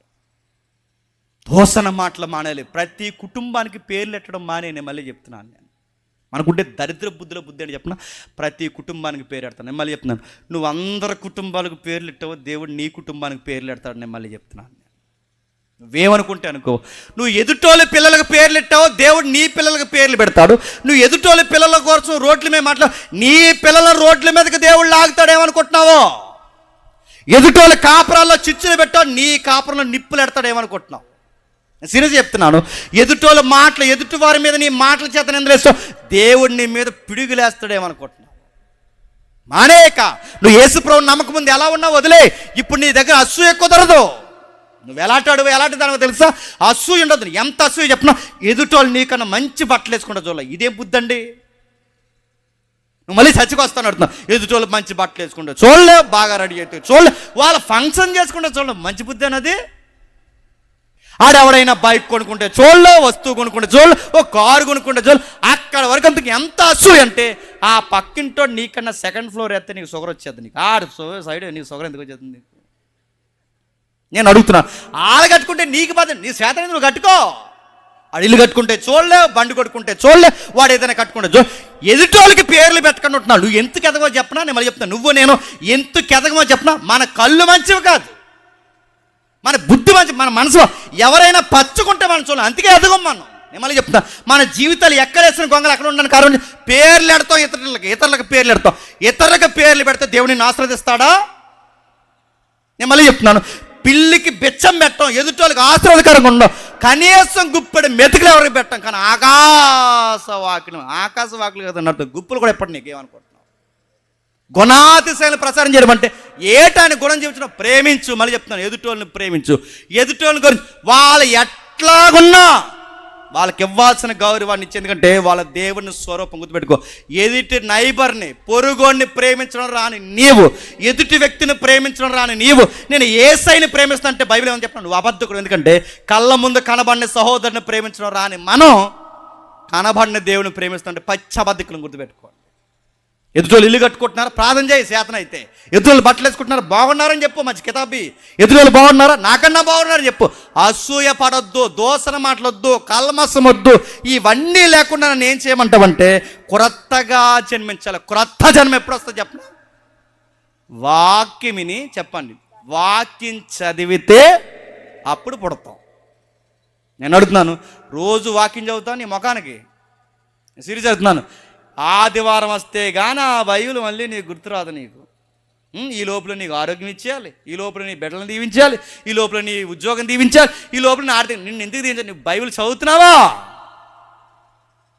కీర్తన గ్రంథం తప్ప ఇంకే గ్రంథం నలగలేదు నీ బైబిల్లో. అది సింపుల్గా ఉందని నేను అడుగుతున్నాను. కొంతమంది సామెతలు నలిగిపోతాయి, కొంతమంది కీర్తనలు నలిగిపోతాయి. మరి మిగిలిన బైబిల్ కాదు అది.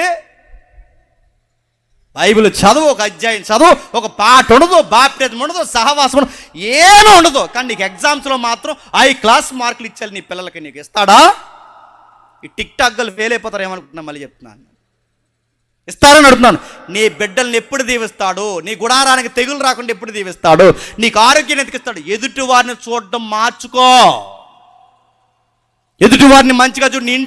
నీ ఇంట్లో ఉన్న తోటోల్ని ఎలా చూస్తావో బయటోళ్ళని కూడా అలాగే గౌరవించు. ఎందుకంటే ఎప్పటివరకు ఎలా బతికావో నాకు తెలియదు, కానీ యేసయ్యలోకి వచ్చిన తర్వాత మనలో ఒక డిగ్నిటీ ఉండాలి, ఒక ఉందాతనం ఉండాలి. ఉందాతనం ఏంటి చెప్పిన? అందరూ బాగుండాలి, ప్రతి ఒక్కరిని గౌరవించాలి. డబ్బున్న వాడిని ఒకలాగా, డబ్బు లేని వాడు ఒకలాగా కాదు. అందరూ దేవుని బిడ్డలు, అందరూ దేవుని స్వరూపం. ప్రతి ఒక్కరికి గౌరవం ఇవ్వాలి. పెద్దోడైనా చిన్నోడైనా దేవుని బిడ్డలుగా గౌరవం ఇస్తున్నావా? ఇది మారనంత కాలము నీ ప్రార్థనకి దేవుడు జవాబు ఇవ్వడు. ఇది మారనంత కాలము దేవుడు నీకు ఏ జవాబు అనుగ్రహించడు. ఈ స్వభావ గుణగణాలు నీలోకి వచ్చేంత వరకు ఆయన నీలో కనబరుచుకోకపోతే నీ జీవితం ఆశీర్వాదకరంగా ఉండదు. ఇప్పుడు చెప్పండి, వాళ్ళని ఐగుప్తు నుంచి ఎందుకు పిలిచాడు? ఇది చూపించడానికే పిలిచాడు. దుష్టత్వం పోవాలి, అసూయ పోవాలి, దొంగతనాలు పోవాలి, ఆశించడం పోవాలి, అబద్ధాలు పోవాలి, నీతికి పడి చచ్చే ఒక జాతి కావాలని కూడా వాళ్ళు రాలేకపోయారు. ఇప్పుడు వాళ్ళు చేయలేని పని ఇప్పుడు ఎవరో చెప్పినా క్రైస్తవులుగా మనల్ని పిలిచాడు. కానీ మనం ఎలా ఉన్నాం చెప్పండి? ఇశ్రాయేలుకు బావులైపోయాం మనం. మొన్న మధ్య నేను ముగిస్తున్నాను, మొన్న మధ్య సంఘ పెద్దకి ముగిస్తాను, సంఘ పెద్దలకి పాస్టర్ గారికి గొడవ అయిపోయింది. దేనికి గొడవ అయిపోయింది? కేక్ ముక్క కోసం. క్రిస్మస్లో కేక్ ముక్కల కోసం గొడవ అంటే ఈ పాస్టర్ గారు ఇటువైపు ఉన్న పెద్దలకు ముందెట్టాడు, ఇటువైపు పెద్దలకు పెట్టలేదండి. అంటే ఇటువైపు ఉన్న పెద్దలు పెట్టాడని ఇటువైపు ఉన్న పెద్దలు దిగెళ్ళిపోయారు. ఎందుకు? ముందాలు పెట్టాడని. కేకు ముక్కల కోసం కోపం ఎత్తారంటే మిమ్మల్ని పెద్దలు అంటారా? మిమ్మల్ని కేక్ ముక్కల కోసం కోపం వస్తారు, పాంప్లెట్ల మీద కోపం ఇస్తారు, పాంప్లెట్ మీద పేరు కోపం. మీరు పెద్దలా నడుతున్నాను. ఇలాంటి గుణగణాలు, అసూయలు, హెచ్చు తగ్గులు ఉంటే యేసు ప్రభుని సంఘాలుగా మనం బయటకు చూపించగలమా? వాళ్ళని పొగిడితే ఎవరు? వాళ్ళు మన బ్రదర్స్ కదా. వీళ్ళు పొగిడితే ఎవరు? వీళ్ళు మన బ్రదర్స్ కదా. ఈ చెల్లెళ్ళు పాటలు పడితే వీళ్ళు మన చెల్లెలు కదా. ఈ తల్లులు పాటలు పడితే వీళ్ళు మన తల్లులు కదా. ఈ తండ్రులు బాగా మాడితే వీళ్ళు మన వీళ్ళందరూ మనం అనుకోలేమని. ఆ బుద్ధి ఎందుకు రావట్లేదు నీకు? కొత్తగా జన్మించలేదు కనుక మళ్ళీ చెప్తున్నాను. ఈ ఉదార స్వభావం మనకు ఎప్పుడైతే వస్తుందో, యేసుప్రభునట నోటుతో కాదట, యేసుప్రభునట గుర్తుపెట్టుకోండి, మాటలతో కాదట. యేసుప్రభు గుణగణాలు ఎలా ప్రచారం చేస్తామంటే నా గుణగణాల నుండి చెప్పండి, యేసుప్రభు గుణాతిశయములను చెప్పండి ప్రచురిస్తాం. అంటే నా ప్రేమను చూస్తే యేసుప్రభు ఎలాగ ప్రేమించేవాడేమో అనుకోవాలి. మన కోపాన్ని చూస్తే దేవుడు ఇలాగే నీతిగా కోపపడతాడేమో అనుకోవాలి. మన ఆదరణ చూస్తే యేసుప్రభు ఎలాగ ఆదరించారు, క్రైస్తవులు ఎంత బాగా ఆదరిస్తారో యేసుప్రభు కూడా ఎలాగ ఆదరించేవాడు అని మన ప్రేమని, అనురాగాన్ని, ఆదరణని బయట వాళ్ళు చూసి నేర్చుకోవాలి. ఎలాగన్నా క్రైస్తవులని. మనల్ని బట్టి ఎవరిని నమ్మాలి చెప్పండి? దేవుడిని నమ్మాలి. కానీ మనం ఉన్నామా? ఒక ఆవిడ వార్నింగ్ ఇచ్చింది, ఆగా పాస్టర్ గారు పోనీ చూసుకుందాం అందంట. చంపేద్దాం ఆవిడ్ని. నేను అడుగుతున్నాను, పాస్ట్ గారు పోనీ చూసుకుంది, ఇలాంటివన్నీ అయ్యే మానాలి. మాట మారాలి, చేతల మారాలి, పనులు మానాలి, 10 రూపాయలు సంపాదన మారాలి. ఇవి ఎప్పుడైతే మారి మాట విని వాక్యం చదివి ఆయన గుణాల్లో నుంచి ఆయన ఎవరైతే ప్రచారం చేస్తారో, ముగిస్తున్నా, నీ గుడారానికి చెప్పండి ఏ తెగులు నువ్వు వ్యవసాయం చేస్తావా, వ్యవసాయాన్ని ఆశ్రయిస్తాడు. ఉద్యోగం చేస్తున్నావు, ఉద్యోగాన్ని ఆశ్రయిస్తాడు. ఎదుటోళ్ళు బాగును కోరుతున్నావా, నీ ఆరోగ్యాన్ని దీవిస్తాడు. ఎదుటోళ్ళు పిల్లల్ని దీవిస్తున్నావా, నీ పిల్లల్ని దీవిస్తాడు. ఎదుటోళ్ళు సంపాదన బాగుందని ఆశీర్వదిస్తున్నావు, నీ సంపాదన ఇస్తాడు. ఎదుటోళ్ళతో నువ్వు ఎలా బిహేవ్ చేస్తే దేవుడు నీతో అలాగే ప్రవర్తిస్తాడు.